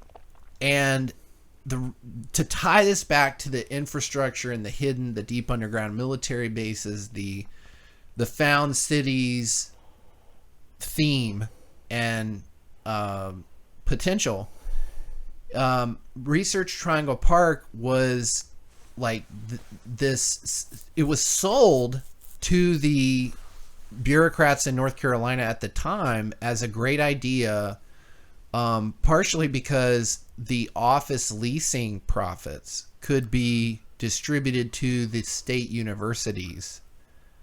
And so we weren't just going to create tax incentives for corporations to come and establish their offices here, which brings jobs to the state through tax incentives, but we're also going to use a bunch of this office space for different government agencies. And one of them is the EPA. EPA has a big headquarters here in the area, so That's true. it's super relevant, the whole trial and the battle going on with fluoride and the EPA, just because of the proximity in which we're, talking about, and like how central our area is to the whole fluoride program to begin with. Home court, really. But so in my research on Oscar Ewing, I came across these oral histories, which are on the Truman Library of Congress website, and I don't get it, who and why these histories, but it's basically someone asking him these questions about his career, and then it's a transcription of his, what he said, and the fluoride subject came up, and the research triangle part subject came up in his oral history, and he said one of the reasons why RTP came to be, Research Triangle Park came to be, is because Washington wanted a alternative infrastructure headquarters in the event of a Washington, D.C. nuclear strike. So if the White House, for example, and a bunch of government buildings in D.C. were blown up, part of the continuity of government program is to use all this infrastructure that was set up and built in the Research Triangle Park as an alternative working space. And so I'm just in a way, I feel like I grew up in the suburbs, kind of a small town, existence, very much but then when I think back, it's more like Stranger Things. Where you're living this suburban existence on the surface, and there's all this stuff going on around and below that you have no purview over. And seeing these tunnels, which date back who knows when, it just makes me wonder what else is being contained, being hidden from plain view, or even being created, because the whole deep underground military base, that's supposedly net new construction. And even that aspect, the idea that there's actually a cross-country subterranean train system that's available only to the elites, whoever they are. I mean, apparently there were all kinds of pneumatic lines and stuff in these urban areas. People could go in these basically vacuum tubes. And the last little vestige that we have of this technology is when you go to the bank and you put your card and your cash in there and you send it into the bank through the little tube. Well, there used to be pneumatic lines that, again, we're talking early 1900s, that were extremely efficient pre-subway style methods of travel. And, we had to discontinue those lines to put in utilities and sewer lines and blah-de-blah-de-blah. But do you think that all those pneumatic lines are completely decommissioned, or do you think that they maintained a few of them that went to special access points? Probably the latter.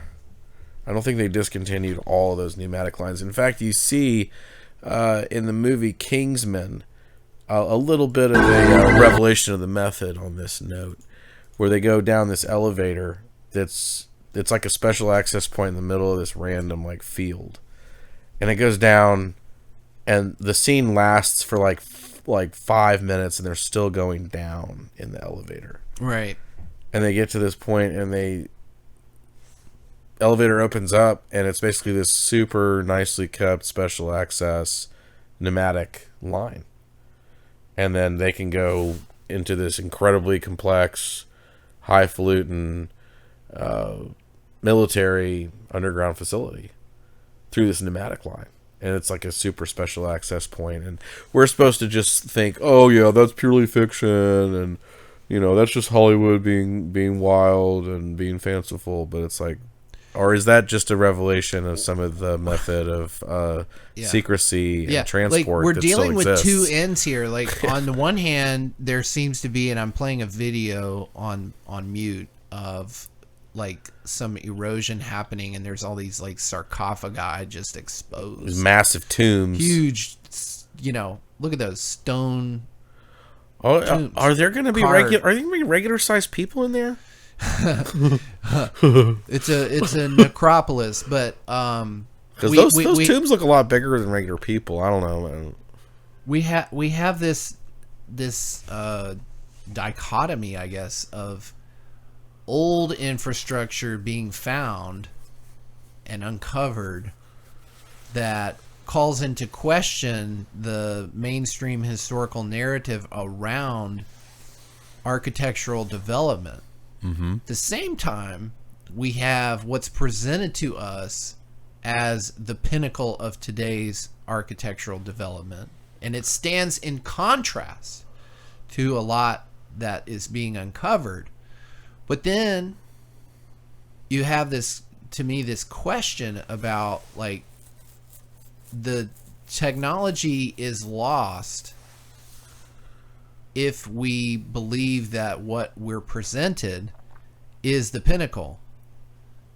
But I don't think it's lost. It's just like everything else, it's hidden. Yeah. The technology. It's so been like buried. Granted, we don't have it.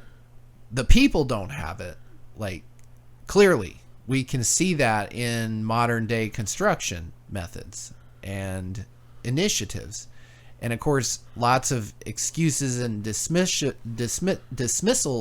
will take place saying, well, we don't, these are gratuitous constructions that were, built during times of dictatorship and, where obscene efforts were made to build, nonsensical constructions, and that's all it is. We didn't have screens and porn back then, guys. Yeah, and so we just had a lot of human power and slave labor, and we can just, do all kinds of magical things without the screen. That's why your public school looks like a prison, is because it's just the most economical way to house all those people. It doesn't need to be a beautiful construction like we used to make in antiquity. The most precious thing known to man is there. Kids, the future, just make it look like a prison. But like, this is the best we can do. But like you were talking about with like the Hollywood revelation of the method, like clearly more advanced technology and construction methods are at our disposal. It's just on who do we choose to spend that effort on, and it's clearly not for the general public. No. Just go to, like I said, any public school.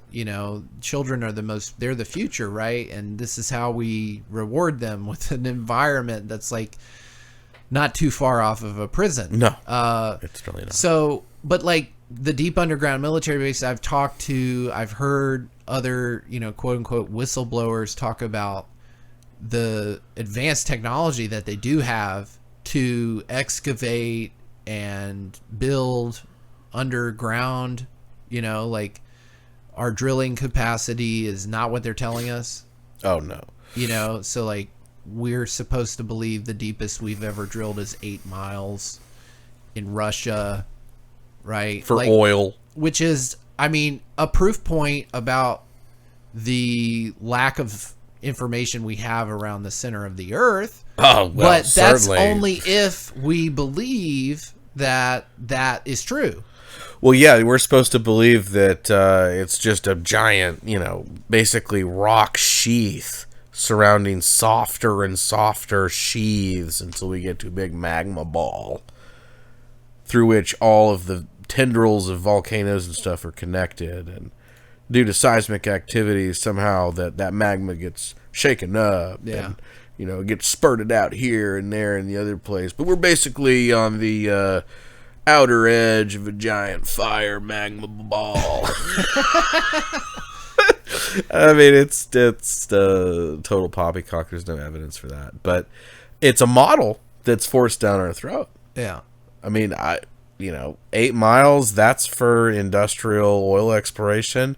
Even if it was 5 times that, which I'm willing to admit that based on infrastructure possibilities, it could be that deep. But you're talking about a much more porous surface, much more porous aspect Right. to navigate through.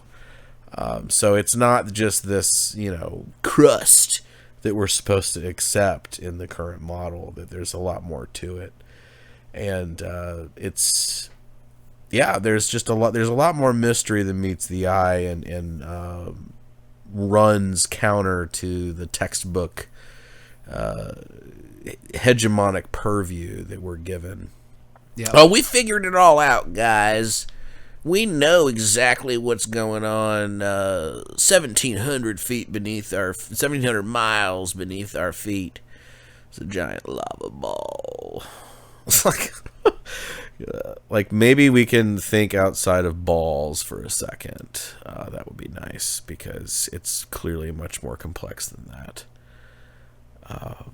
And just, the internet, just like what we were talking about earlier, these cables literally run from sea level shore to sea level shore, across the Atlantic, across the Pacific, across the Indian Ocean.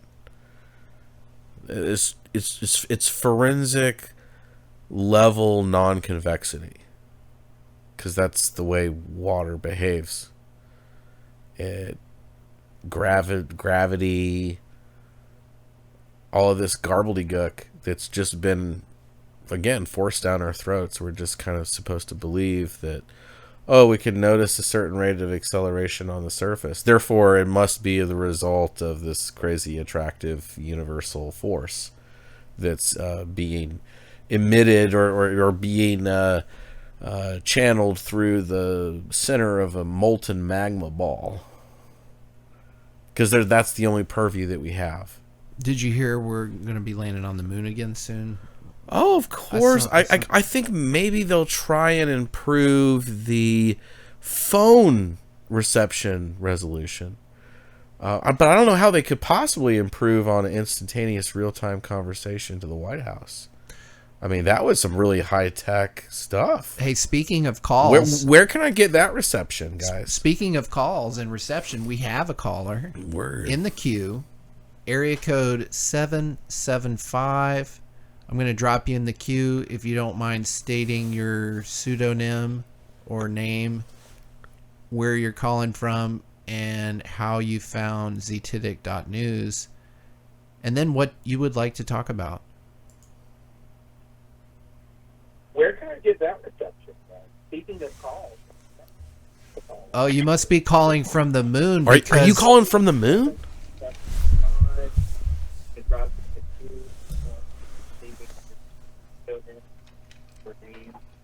Hey, seriously, you're very, very faint. I don't know if that's a replay or something. Just put me on the phone. Oh, there he is.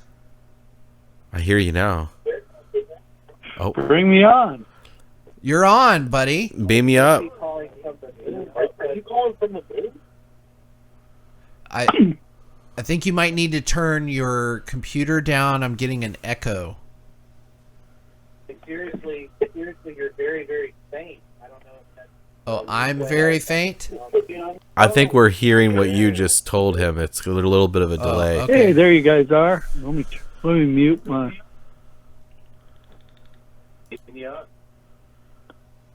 Let's see. Can I hear you now if I don't have the screen on? Yeah, you sound good now. Yeah, I can hear you now.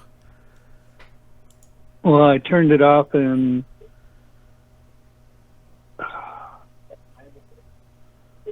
I think we're hearing...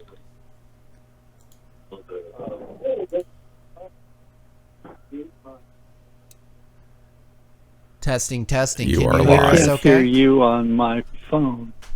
You can't? Are you live? Well, I turned it off and...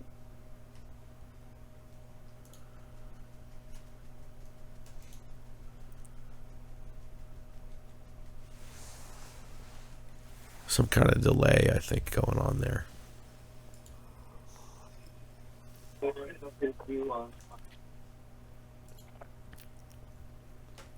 No. I heard no.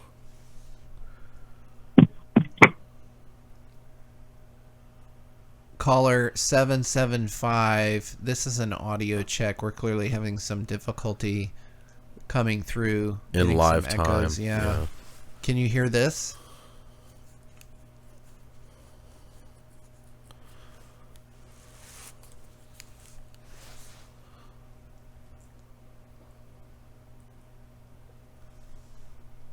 He dropped. So Darn. he's calling in again. So let's try this. Give it another shot. All right. Dropped again. Sorry about this, folks. Not sure what's going on, but hopefully we can get the caller on. If they do make it on and we have a chat, be happy to award this individual with 444 T-Fuel for participating in today's show. That is, of course, unless we get a bunch more callers, because technically it was awarded to the fourth caller in the queue. But we don't have that many. So yeah, it's okay. We've only ever had a It's couple. Okay. That's all right. We'll get in there. Lifetime. But yeah, if you're the only caller, absolutely would be happy to award you. Keep ringing in. I can call him back. Let me try that. Was that a frog I just heard outside the studio? That's what it sounded like to me. I guess it's that time of year. They ran out of groundhogs. I don't know if you saw that headline. Well, let's see if it works. Hey. Testing. Are you with us? 775 area code. Yeah, it's Crypto Smitty. How you guys doing? Crypto Smitty. Thanks for joining, man. Welcome. Yeah, thank you. Guys having a good time tonight? Indeed. Yeah. Have you? I know you had your wife called. I saw your message, and you had to go have dinner. But did you catch any of our conversation? Did you want to add anything to it or bring up something of your own?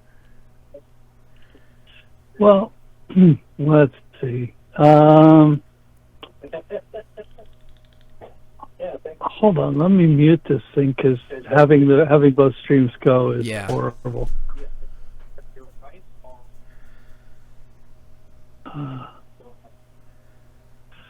Okay.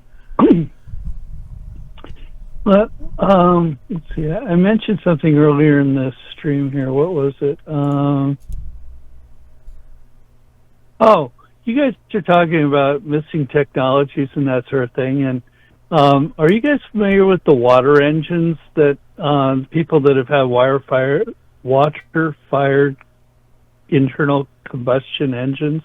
Yeah. And specifically the guy up in Buffalo, New York that passed away. Right. Yes. Wasn't he a police officer as well? He had been, yeah. And he was actually at that point. I think he was a security guard at a grocery store at that point. Right. There's a whole list of people like that, like over the last 30, 40 years, who've just claim to have this invention and then they get sick or they get in a car wreck or whatever. Or they meet up at a diner and then are dead later in the day. There's a lot of them. There's a lot of suppressed tech out there. The Hubbard atmospheric engine is a really interesting one too. I'll throw one at you for if you want to research it. It's called the fish carburetor. And is that just FISH or is there a C in there? I'm not sure. And could be an E at the end. Now there it is. Reese fish, yeah. Oh, you found it? Yeah. The Reese, my God. the Reese fish carburetor. My father told me about this. I'm 68 years old, and my father's passed away now. But he was telling me about that and what an amazing invention it was. And apparently the gentleman that developed it also passed away under unusual circumstances. Suspicious circumstances, yeah. Well, I've heard Alex Jones ranting about how they had carburetors in the 60s that would get 50 miles to the gallon. Right. And I wouldn't be surprised if this was involved with that. I don't know about this. Looks like, production. This goes back 30s, 40s, 50s, somewhere in there. But so anyway, I thought I'd throw that bone at you. And oh gosh, let me throw one other thing out here on the table, and then my wife has called me away again, so I'm going to have to go. But this is kind of an interesting thing. One of my friends worked at Area 51, and he had can I put this together? I'm sorry, I don't know if I can put this together in a second.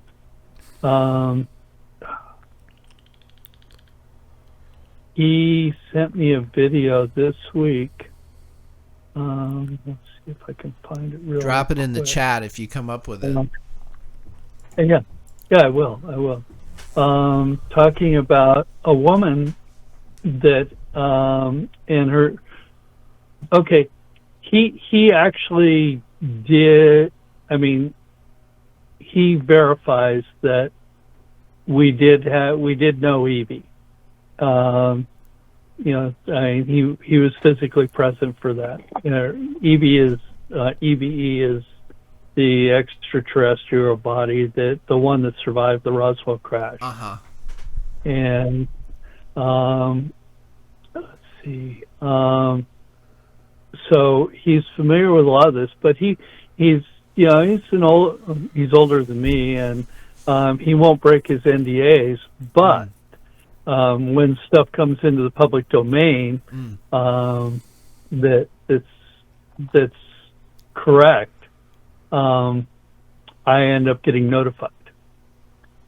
And he sent me, there it is. Okay, hold on just a second. He sent me another one. I'll check that one out too.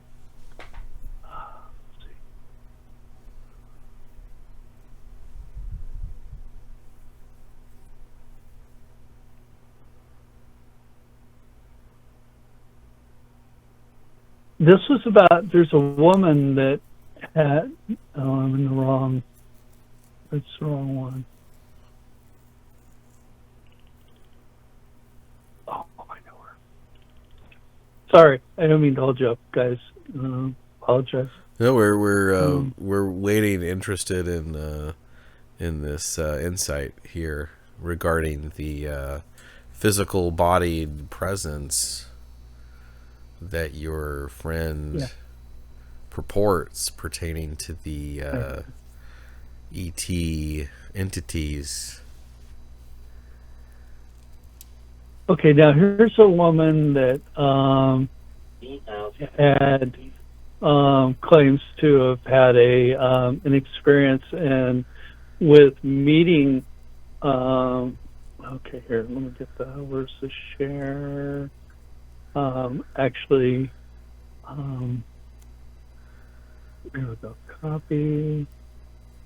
I have way too many windows open here. That's me, like, all the time. Okay.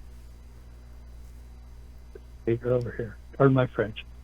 There we go. That should take me there.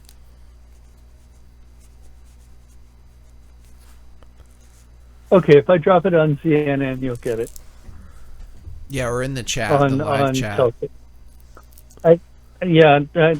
Chat's not available at the moment. Okay. So I dropped it on the Telegram. I dropped it on your the Telegram. Cool. Telegram. Oh, great. I mean, that's probably what we're gonna do to round out the show, is just do a Telegram surf anyway.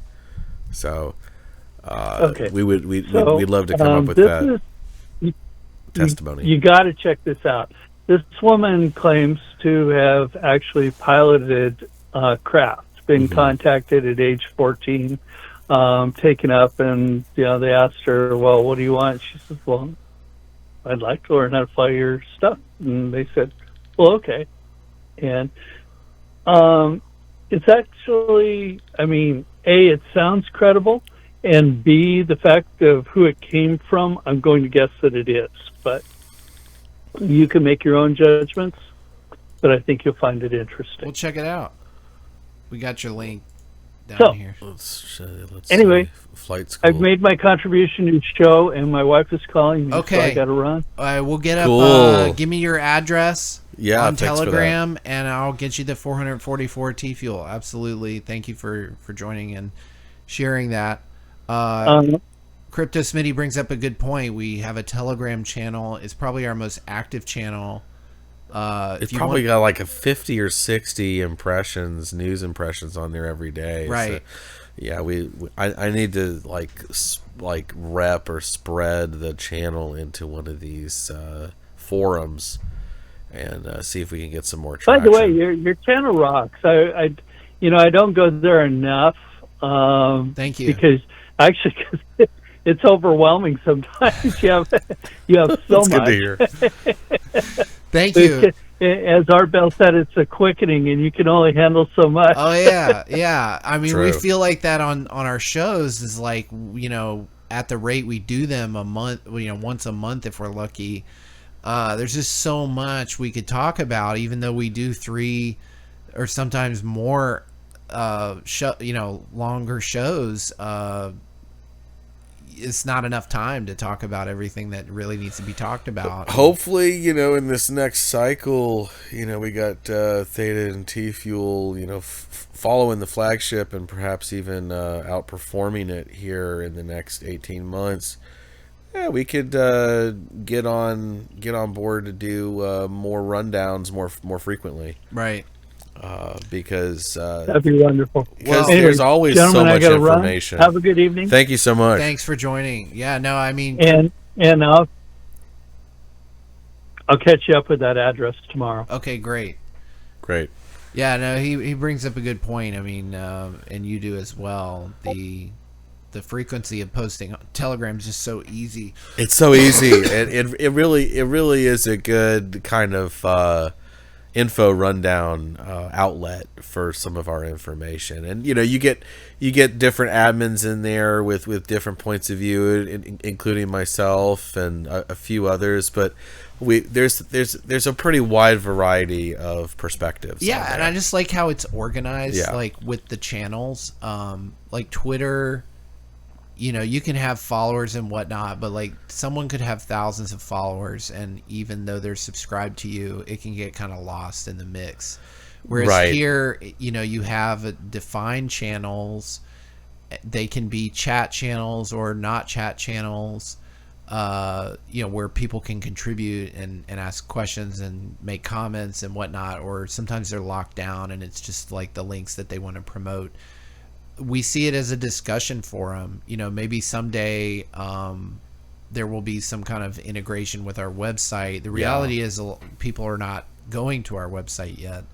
We're very much early movers, early adopters, and sometimes that can feel like a giant waiting game. But yeah, there's only 39 people on ZNN, but you heard Crypto Smitty say the channel rocks. Like, it's overwhelming how much content gets put on there. And so 39 people are getting their daily digs in terms of info wowdom.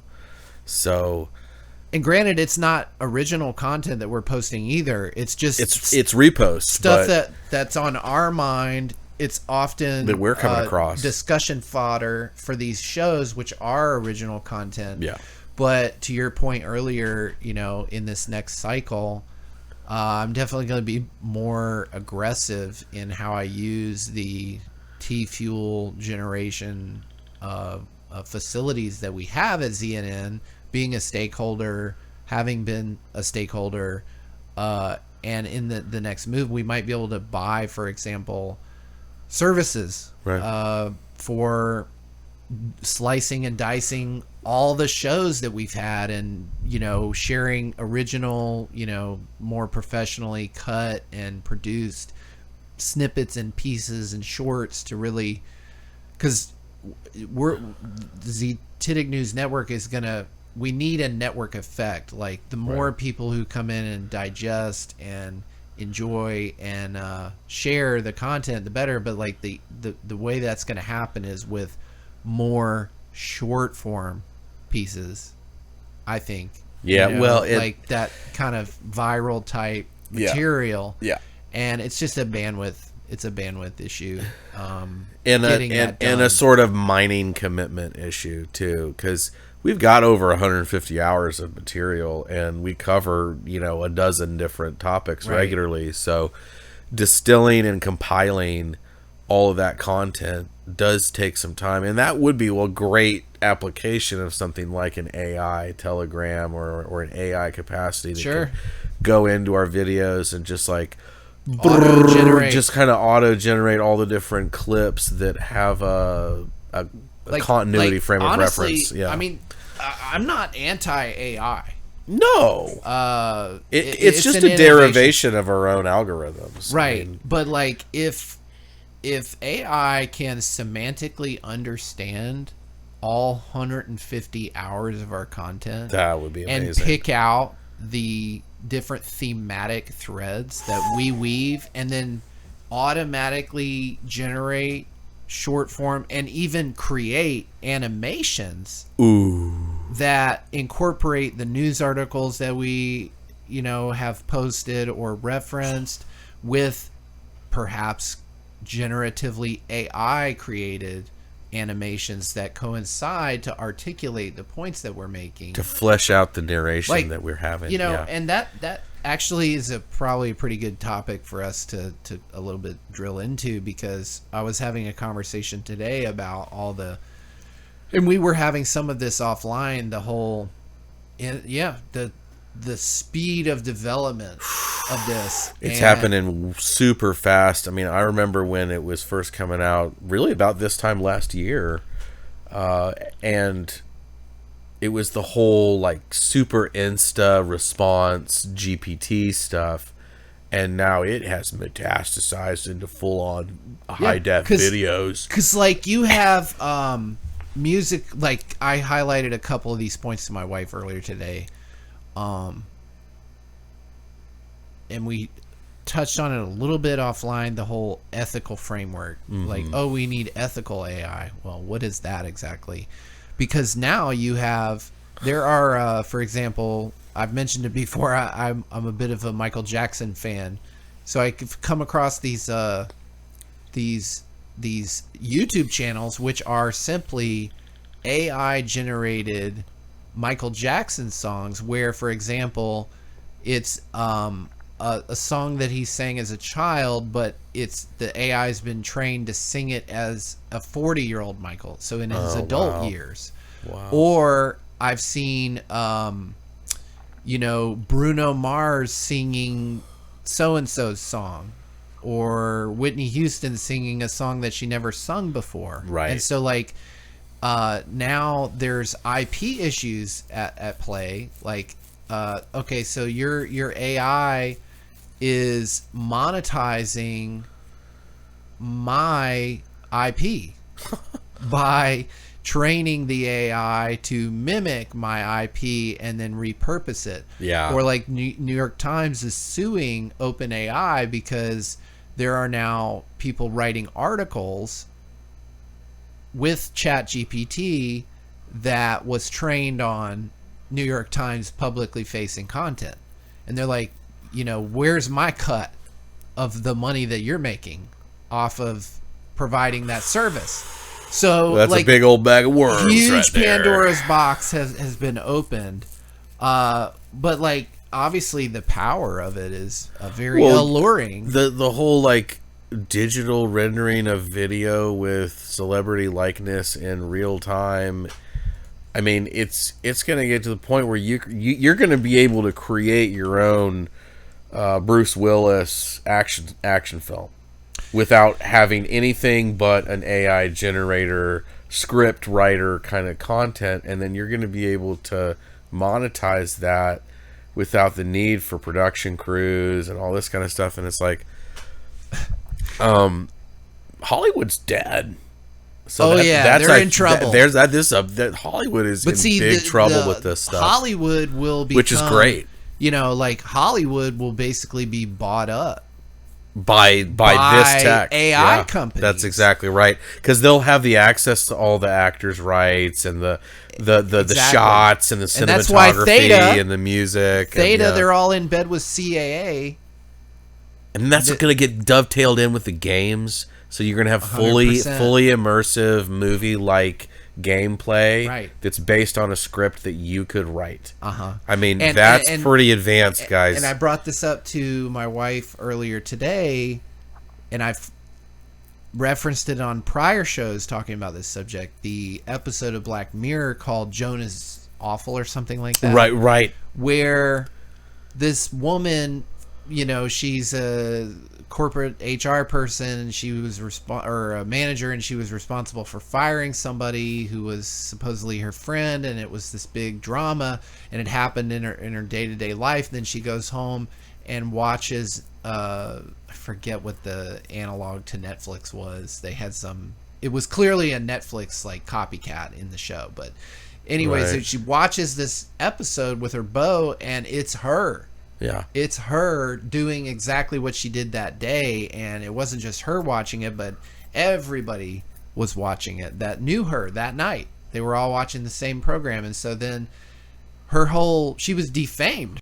Her whole life was ruined because everybody saw her as this horrible person based on the AI's depiction of what happened to her that day. And of course the AI superimposed popular celebrities instead of recreating her visual representation, but basically it synthesized it because of what we were talking about before, this ubiquitous surveillance of everything. Like right. your phone is recording you, your monitor is recording you, you're providing all this data through text and on the phone, and your proximity sensors and everything, it's all being downloaded essentially. And then as soon as they're able to like map it and use Gen AI to create something new out of it, that was the whole crux of that episode. Like she's like, I'm defamed, I'm gonna sue this Hollywood production company. How did they copy my life? Like, this is too close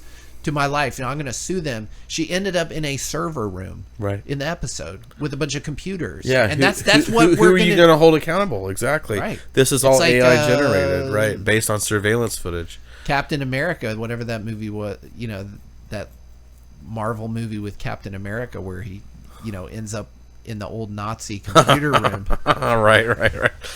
Well, and it's like Last Soldier or something like that. Winter Soldier. You Soldier. combine that with the Ready Player One stuff, right? Where you've got fully immersive skin suit type stuff, and this is where people can just check out of the deteriorating, conflict-ridden IRL world, and go into this immersive, gamified existence where you have all this preferential stimuli.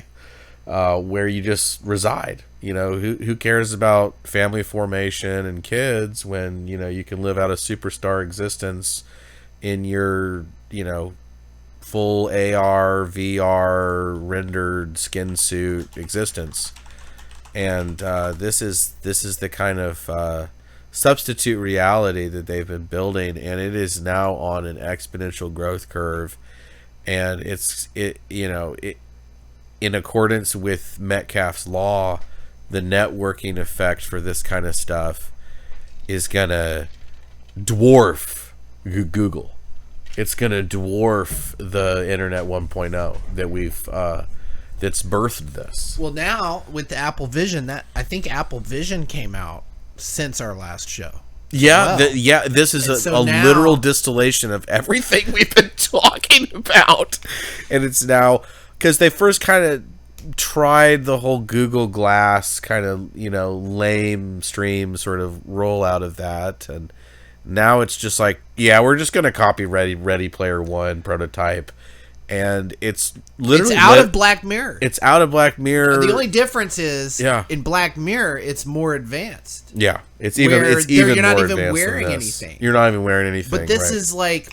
This is the prototype. This is the beta phase. Google Glass, I'm just, Moore's Law and everything, like they didn't have the compute capacity to do enough with the Google glasses that would be compelling enough to get someone to wear the glasses. Exactly. And now they're at this point where they can create this, like, basically theater room on your head. On your head. But and then that you can see through as well. that you can see through as well, and then also tangibly, palpably interact with it with real-time gestures. Yeah. Do you have all that chip, that kind of smart... It's almost like... It makes you wonder if, like... You combine that with smart dust, and then you could literally create like a Star Trek type simulation chamber. Yeah. You know? And actually, I thought we've probably talked about it in some of the early episodes because it was more contemporary at the time, but the Pokemon Go situation. That was a very like, early iteration. Imagine now Pokemon Go with Apple Vision. Exactly. Okay, instead of now you you're holding talking your phone up serious. in front of you, where you know you can kind of see around the phone that there isn't a Pokemon there, but on your phone it looks there. So it looks like kind of it's cute, there. right? It's kind of like cute. But right. now it's like fully interactive. it's fucking there. Yeah, it's basically there because your whole frame of vision is rendering Encompassed this thing. by this machine. Yeah. And again, how many years are we away from fully immersive systems where you put yourself in like a suspended chamber? You know, Joe Rogan's been popularizing all the saltwater suspension therapy. You combine something like that with the whole skin suit, Ready Player One tech, and people got a substitute reality here. Yeah. And you want to talk about going back to this Ready Player One. This is a huge meme. I mean, it's a huge egregore. 6 years ago. Yeah, so it's predictive programming. We started for CNN sure. in 2019, so we're right. We're right. Like it came out right before we really started broadcasting. Yeah, but we've been talking about it the whole time. Yeah, because this is a huge blueprint of where they want things to go and where they see things inevitably going. And actually, what you were just talking about, the whole suspended, you know, the salt chambers and you know, we've talked fully immersive substitute reality. Yeah, we've talked about pod babies. Yep. You know, like grown septuples. Babies grown in a machine that sits in your, so you don't have to carry it and all this. That's right. This is all gonna, and this ties into the other bullet point I had on today's show, and I think it all kind of ties together really. But like, I think this advancement in terms of quote augmented reality. Think of that. Augmented reality. This is going to augment your reality. It's going to extend your ability to experience things. Right? But also that's how it's going to be sold, but really it will augment your reality because your reality will be so horrific. You will want an escape. So you said the simulation chamber, like getting to this point where, well, shit, like who needs to even just be up and walking around with this thing on my head? I can just like sit in a chamber and be. There are some actual Black Mirror episodes like that too. Even the movie Avatar is kind of like that, right? Like this guy's absolutely totally an Avatar. I mean, it's called Avatar for God's sakes, but like, you know, he's like handicapped. He can't walk in his real existence, but he can go into this thing and be like this super being, 9 foot super being. But in the Ready Player One trailer, and I haven't even seen this movie, but like I haven't seen it all the way through either. I've seen enough in the trailer. I've seen enough in the trailer, and I get it. I don't need. It kind of shows you the whole movie in the trailer. It does. Literally. I mean, granted, the whole like interior of the movie is kind of cartoony, superhero kind of stuff. So you're supposed to discard it, as being pure fantasy again. But it's really a revelation of the type of society that is going to be coaxed into this type of tech and run parallel with it. Like while your reality is being augmented by these systems as they get better and better, your reality is going to be getting worse and worse and worse.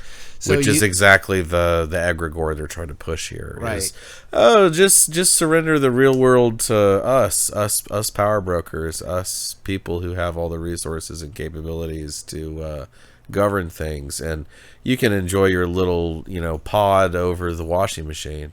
Yeah, and you can see in the trailer, like, everybody lives in these mobile homes that are suspended campers and trailers and stuff on scaffolding. While the Earth is full of open space and beautiful wilderness where everybody could have a nice plot of land where they probably couldn't even see each other. Oh yeah, they wanted to. They could plant trees and stuff and greenscapes and everything. Instead, everybody's concentrated in these smart cities, right? Where everybody's living in squalor while they escape real reality and create an Elysium society. Right. Exactly. But like, it touches on where, I mean, clearly they're steering us in this direction with like the homeless populations that are shown, Nation. and like the upper class, I guess the middle class is what we're supposed to get from here. The privileged in this society, they at least get these VR headsets where they can reimagine their life as Ready Player One in this like cyber futuristic competition or whatever. That's our future that they're planning, and it dovetails into one of the key topics I wanted to discuss with you today. Is another key theme, and that is the favela-ization. Yep. And the real estate bubble, the economic situation, the financial crisis, all of that stuff. Yep.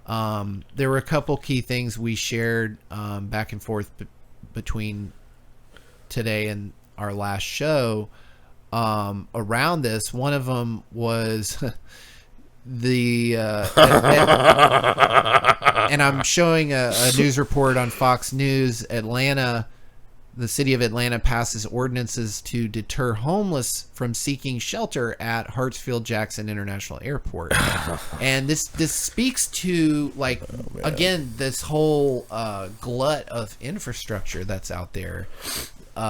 Municipal infrastructure, corporate infrastructure, residential infrastructure that's been constructed. It's extensive and massive, and there's plenty of space for everybody to, have a home. But like, we have this economic disenfranchisement, which is resulting in the inhabitation of all these areas that were once utilized spaces or funded spaces or maintained spaces. And this is just one small example of that. But this is happening all over the country. But Look have at Chicago. Malls closing, office spaces closing. We started sharing over the last few weeks some different Instagram channels. And they say deter the homeless, but within that category is also just massive migrant hordes. Of course. I mean, it's like, they're saying it like it's a purely humanitarian issue within America of just being homeless, but it's like, no, a lot of these are imported mouths, imported demands, imported welfare state. I mean, it's, right.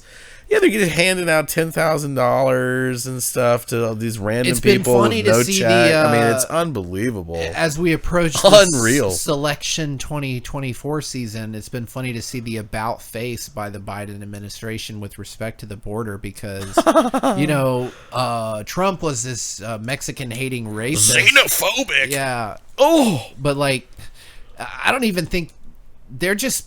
It's a PR show to pretend like they care about the problem that they created in the first place, like for political reasons, for the election reasons. That's all it is, in my view. Are they actually going to try to tamp down? No, like the massive migrant hordes are continuing to stream over. Like it's porous. Yeah. The border is a sponge, basically. It's and then it's a Swiss cheese. It's this cognitive dissonance of like, oh yeah, we're gonna accept all this crime. It's totally cool. We're not gonna vet anybody because being concerned about the national welfare of the border and all of that, that's evil. It's like, no, it's actually in your best interest to be concerned about that. You can problematize the response to it all you want, but it is a real issue. And Lexus liberals need to start caring about it. I mean, they care about it in this kind of duplicitous manner of like, oh, well, I'll volunteer to let someone come into my house. Yeah, right. I'll believe it when I see it. Yeah, and then that happens, and they're like calling up the city planner. When are they going to get transferred? When are they going to move on to the next home host? Please help! Like, It really happened. Yes. There's already pilot programs where they'll go into this. You have to be one of the biggest idiots in the world. And apparently, you get some kind of compensation for it. You get some kind of government crumb toss. Like, well, we'll pay you like a rent equivalent to just like house these people like indefinitely until we can get them housing independently. And yeah, this happening all over Boston. It's already going. The squatter nation imported favela-ization is already happening. Well, we've been sharing videos back and forth, and it does tie into the hidden infrastructure discussion as well. But just like the glut of McMansions sitting out there. Oh my God! All over the Midwest, like how abandoned neighborhoods with like millions upon millions of dollars of like supposed real estate value just decaying out in the middle of nowhere. Right. And and I'm not saying we should import the migrant hordes. No, give them to the There's already enough housing insecurity or etc. amongst native-born veterans and family formation.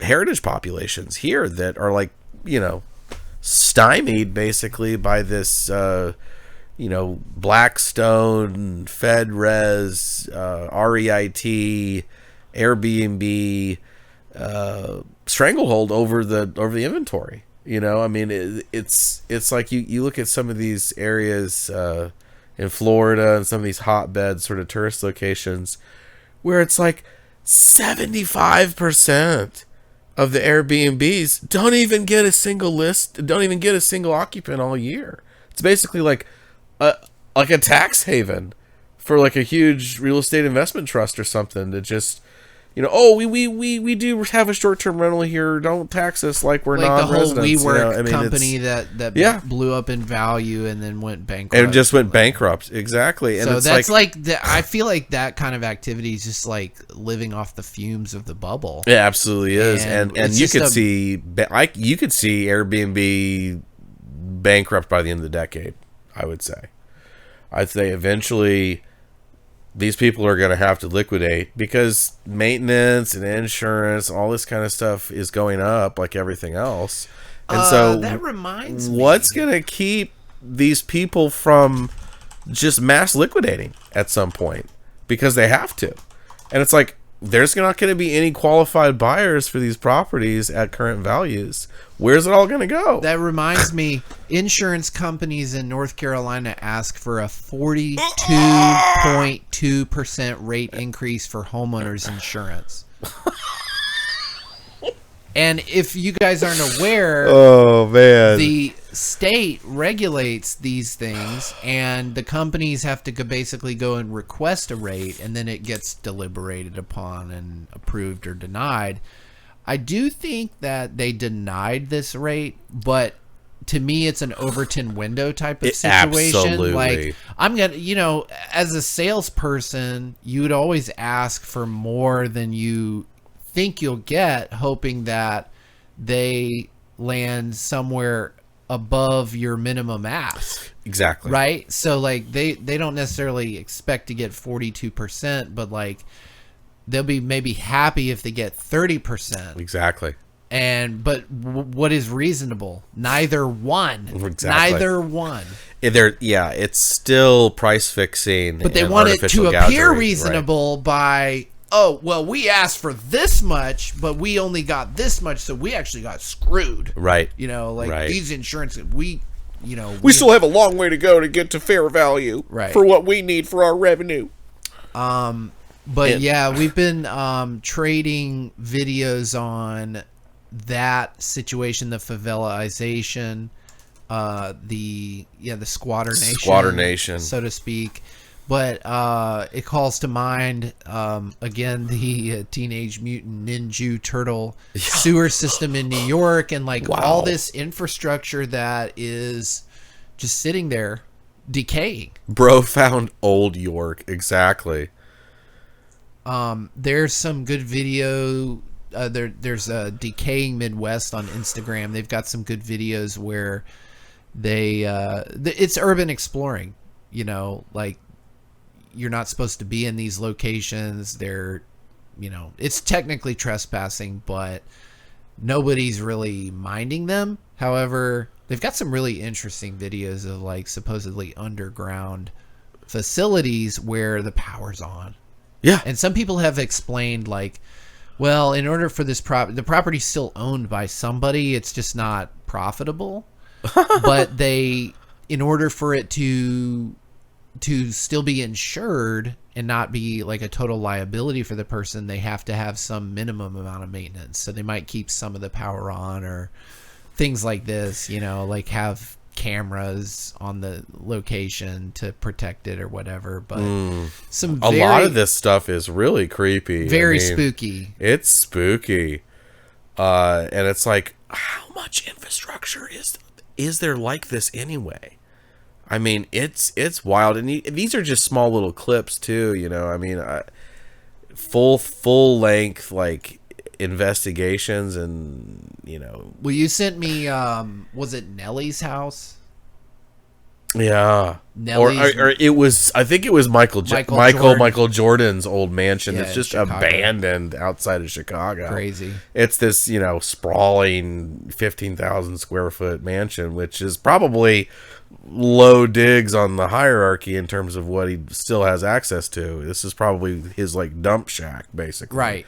But it still just goes to show there's all this abandoned, decaying housing everywhere. Right. And that's not to say, we should just import everyone to come live there. It's no, we should repurpose it and actually dedicate resources towards maybe making these abandoned units a little bit more accessible to the present population in America. Let's not, get too open arms about the infrastructure, but also obviate how poorly it's being distributed and how overly centralized the ownership is. It also calls to mind the construction methods. Sure. Some of these mansions, they're impressive, right? But it clearly doesn't take that long at all, right, for them to fall into disrepair. The Michael Jordan one you showed me, he has a whole basketball court in there. It's totally flooded, right? There's mold and this and that. Exactly.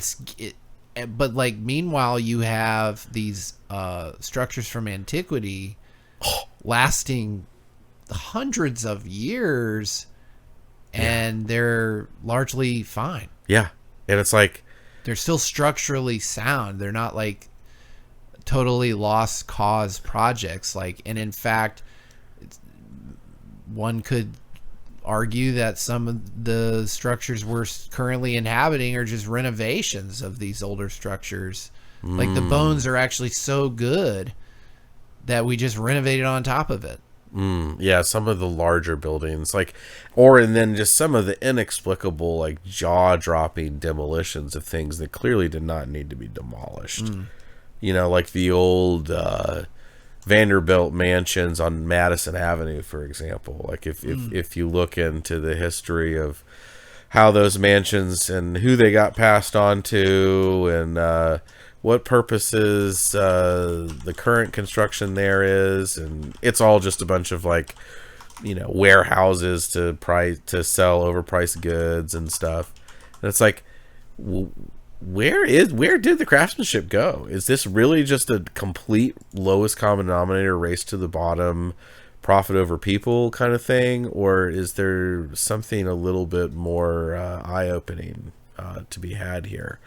The Vanderbilt mansions on Madison Avenue, dozens of thousands, actually one of them was almost as big as the Biltmore, not quite as big, but it still is over 100,000 square feet. Wow. Mega mansion on Madison Avenue, and it was sold off after one of the heirs got really sick and died of a stroke, and I think it was Alice Vanderbilt who sold it to one of these holy merchants who basically tore it down and turned it into a giant warehouse for clothes and stuff.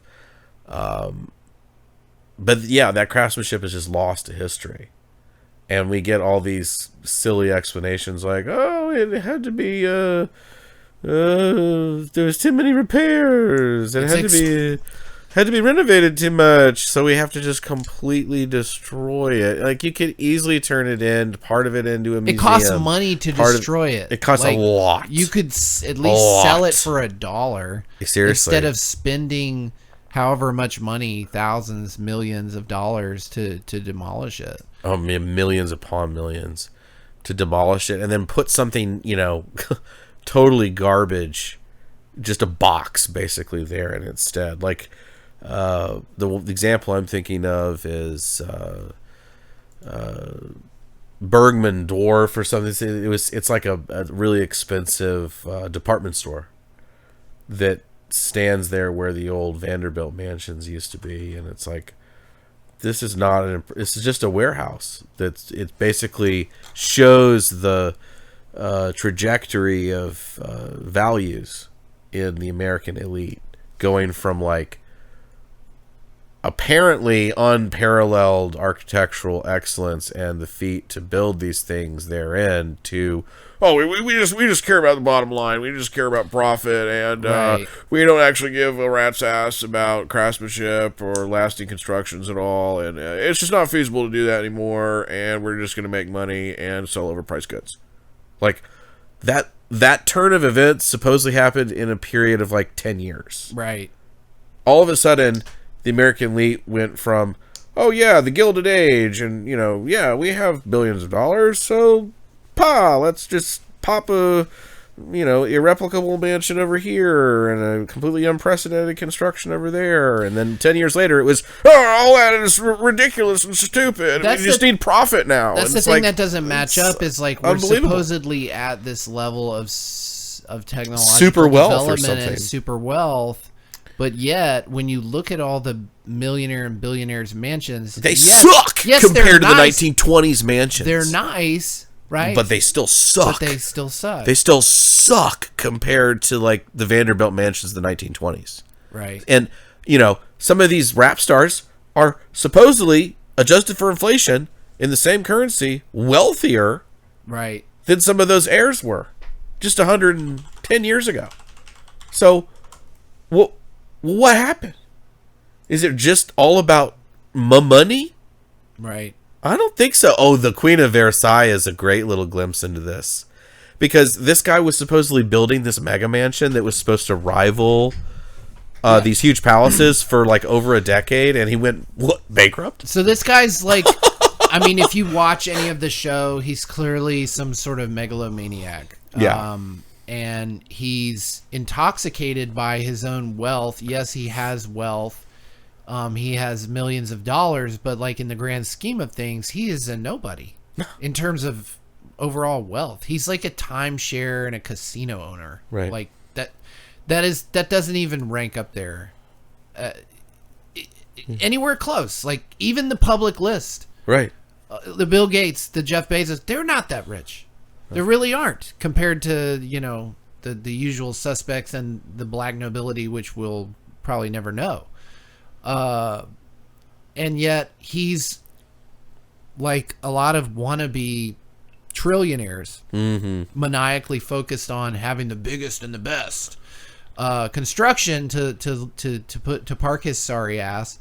And he went about building this thing, Versailles, his home, which shows you his overinflated idea of himself, like to call it Versailles, right? Like, you're obviously shooting for the stars, but yeah, it was a 90,000 square foot house, which started in 2004.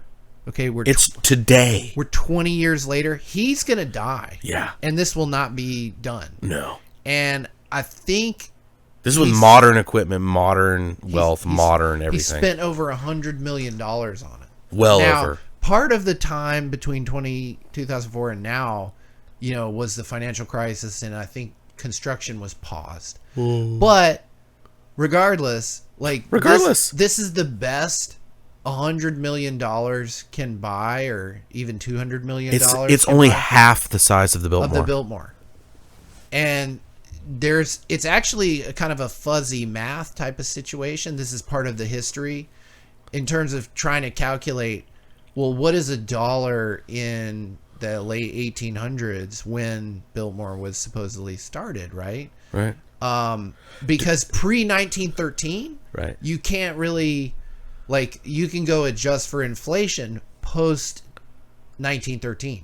But before that, right, what was $1 and what $1 would buy, it's a little more difficult to figure out. So I've seen estimates that Biltmore cost the today's equivalent of over $2 billion. But I've also seen other calculations that suggest it costs like 300 to 400 million. I think that's the state estimate. So yeah, this is granted a third of that, maybe half of that, right?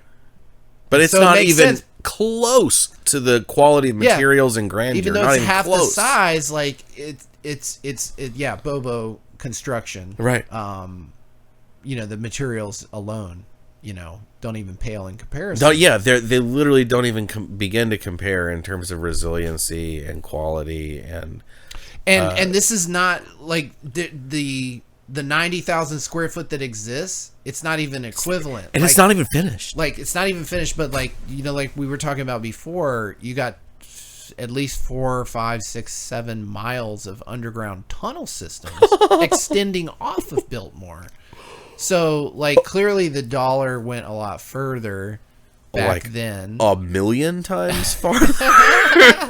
For every $1 in 1880, it's worth 180,000 of them today? I mean, it's what it seems like. How did they build the entire Biltmore complex with less than $5 million back? I mean, that narrative makes no sense. They had to build the train systems to get there, to carry the materials. Trains, that was were no included automobiles. In the cost. It's truly mind-boggling.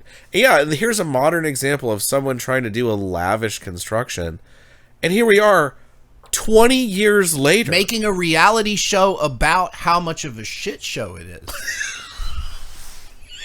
That's where we're at. And people are just supposed to accept this nonsense of, we just had a lot of labor. We just had we mastercraft slaves that just had nothing else better to do. We didn't have screens and porn, guys. So we just had incredible capabilities and skills and, could work 29 hours a day, 8 days a week, 400 days out of the year. And we're just amazing. This is what, these YouTube channels exist where these guys are shown to dig this by hand out of the clay. I have seen these, and I love these channels. This is pretty cool. It's awesome, but the idea that this is all it took to do what has been done in the past, just more of these guys. I just don't buy it. I don't buy it either. I mean, this is we're supposed to believe that this is the equivalent technical prowess of these these guys are eyeballing everything. Right. It's all eyeballing. As would a bunch of slaves. Right. Give me a break. Right. And it's this is all cool and stuff, but this is not going to last more than 20 years. It's going to get eroded away and it's going to get destroyed with weather. And I mean, It's clearly. a temporary showcase. It's temporary showcasing. And yes, these guys are definitely, ripped and determined and, craftsmen in their Dedicated. own right and dedicated And in it's awesome. what they can accomplish and everything. And that's great. But it's comparing apples and oranges. And a lot of times people will show these guys and it's like, no, there was just like a bunch of these guys doing this. Yeah, and it's and this construction is supposed to last 1,500 years. You mean they argue that in the McGraw-Hill textbooks that you get in the public schools? Absolutely. With the ones bankrolled by Robert Maxwell, Ghislaine Maxwell's dad. Yeah. And it's like the whole sheer force of determination. Humans are amazing. And it's like, well, yeah, we are. We have pretty cool capabilities, but these cool YouTube exposés of guys doing dirt constructions and stuff, it's literally apples and oranges compared to some of these like castles that are in the side of a massive granite mountain. Like, have you seen the castle that is in, let's see if I can think of it. I want to say it's Romania. And it is it's literally in the side of a mountain. The castle is in the side of a mountain. Like, it's basically blended in with the mountain. Right. I've seen that. Yeah. How do you explain that?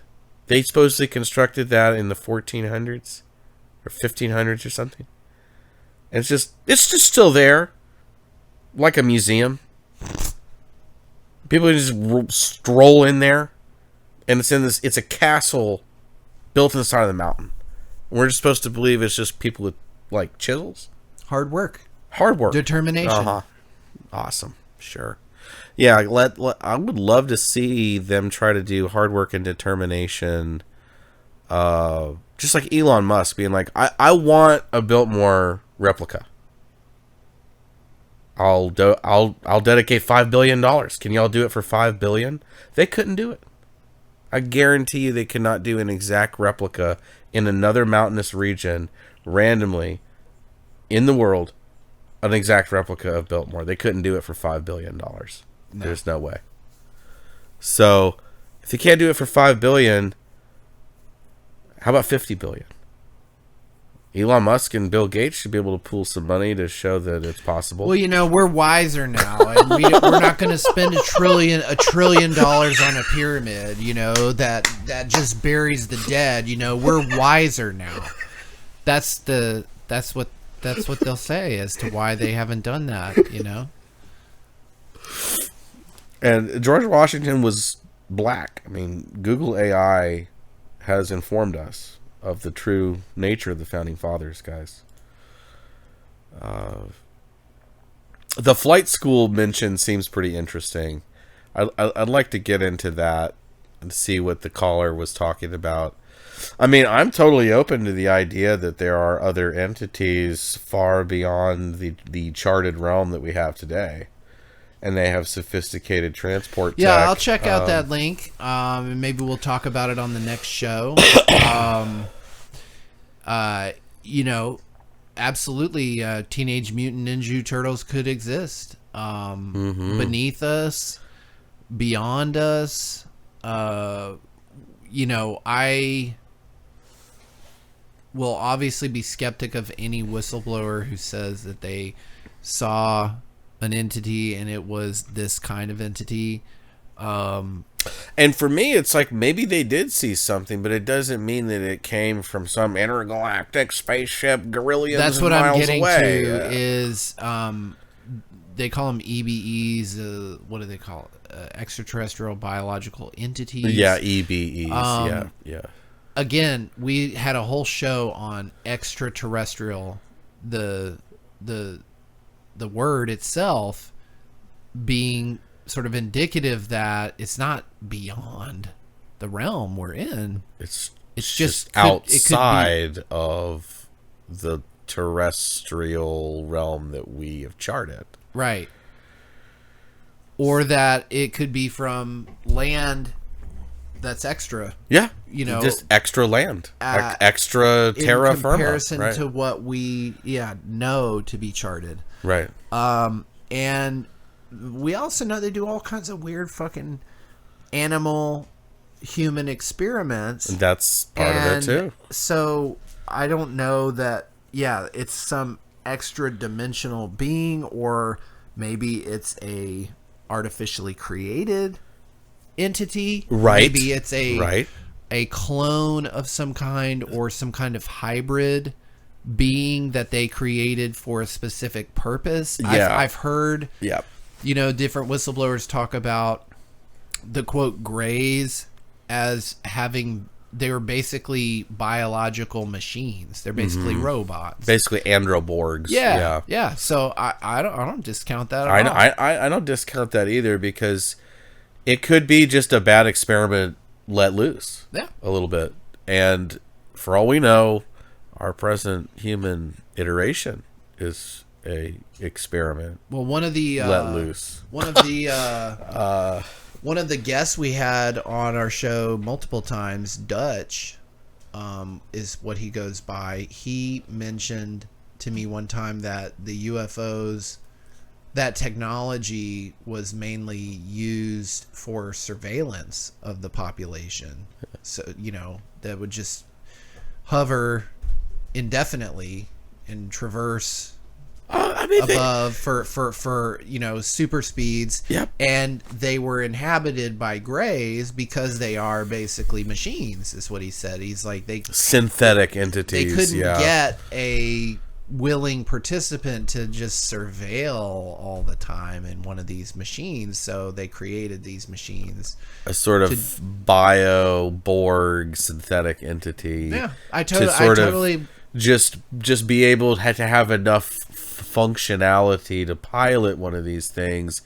And that if you look into the science behind incubation entities, that's been going on a lot longer than people would imagine. So it's possible that these entities could have been incubated, crafted for a specific purpose, and they're not, like, again, from gorillions of miles away in some other, galaxy cluster, It's actually a good callback to Mind Unveiled, because there was a whole episode on, what do you call it, homunculus? Yeah.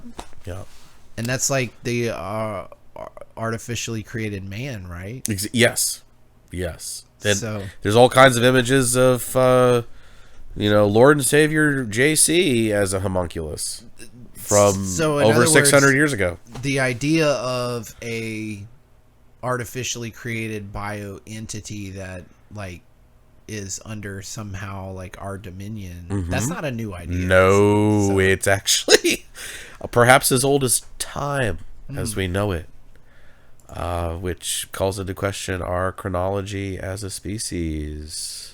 Big time. Well, speaking of time, we're at time for today's episode. Thank you guys for joining. Thank you, Crypto Smitty, for calling in. Hit me up with that address. I'll definitely award you 444 T-Fuel. If you're not already a member of the Telegram channel, go to our website, Zetetic.news. There's a Telegram link on the sidebar.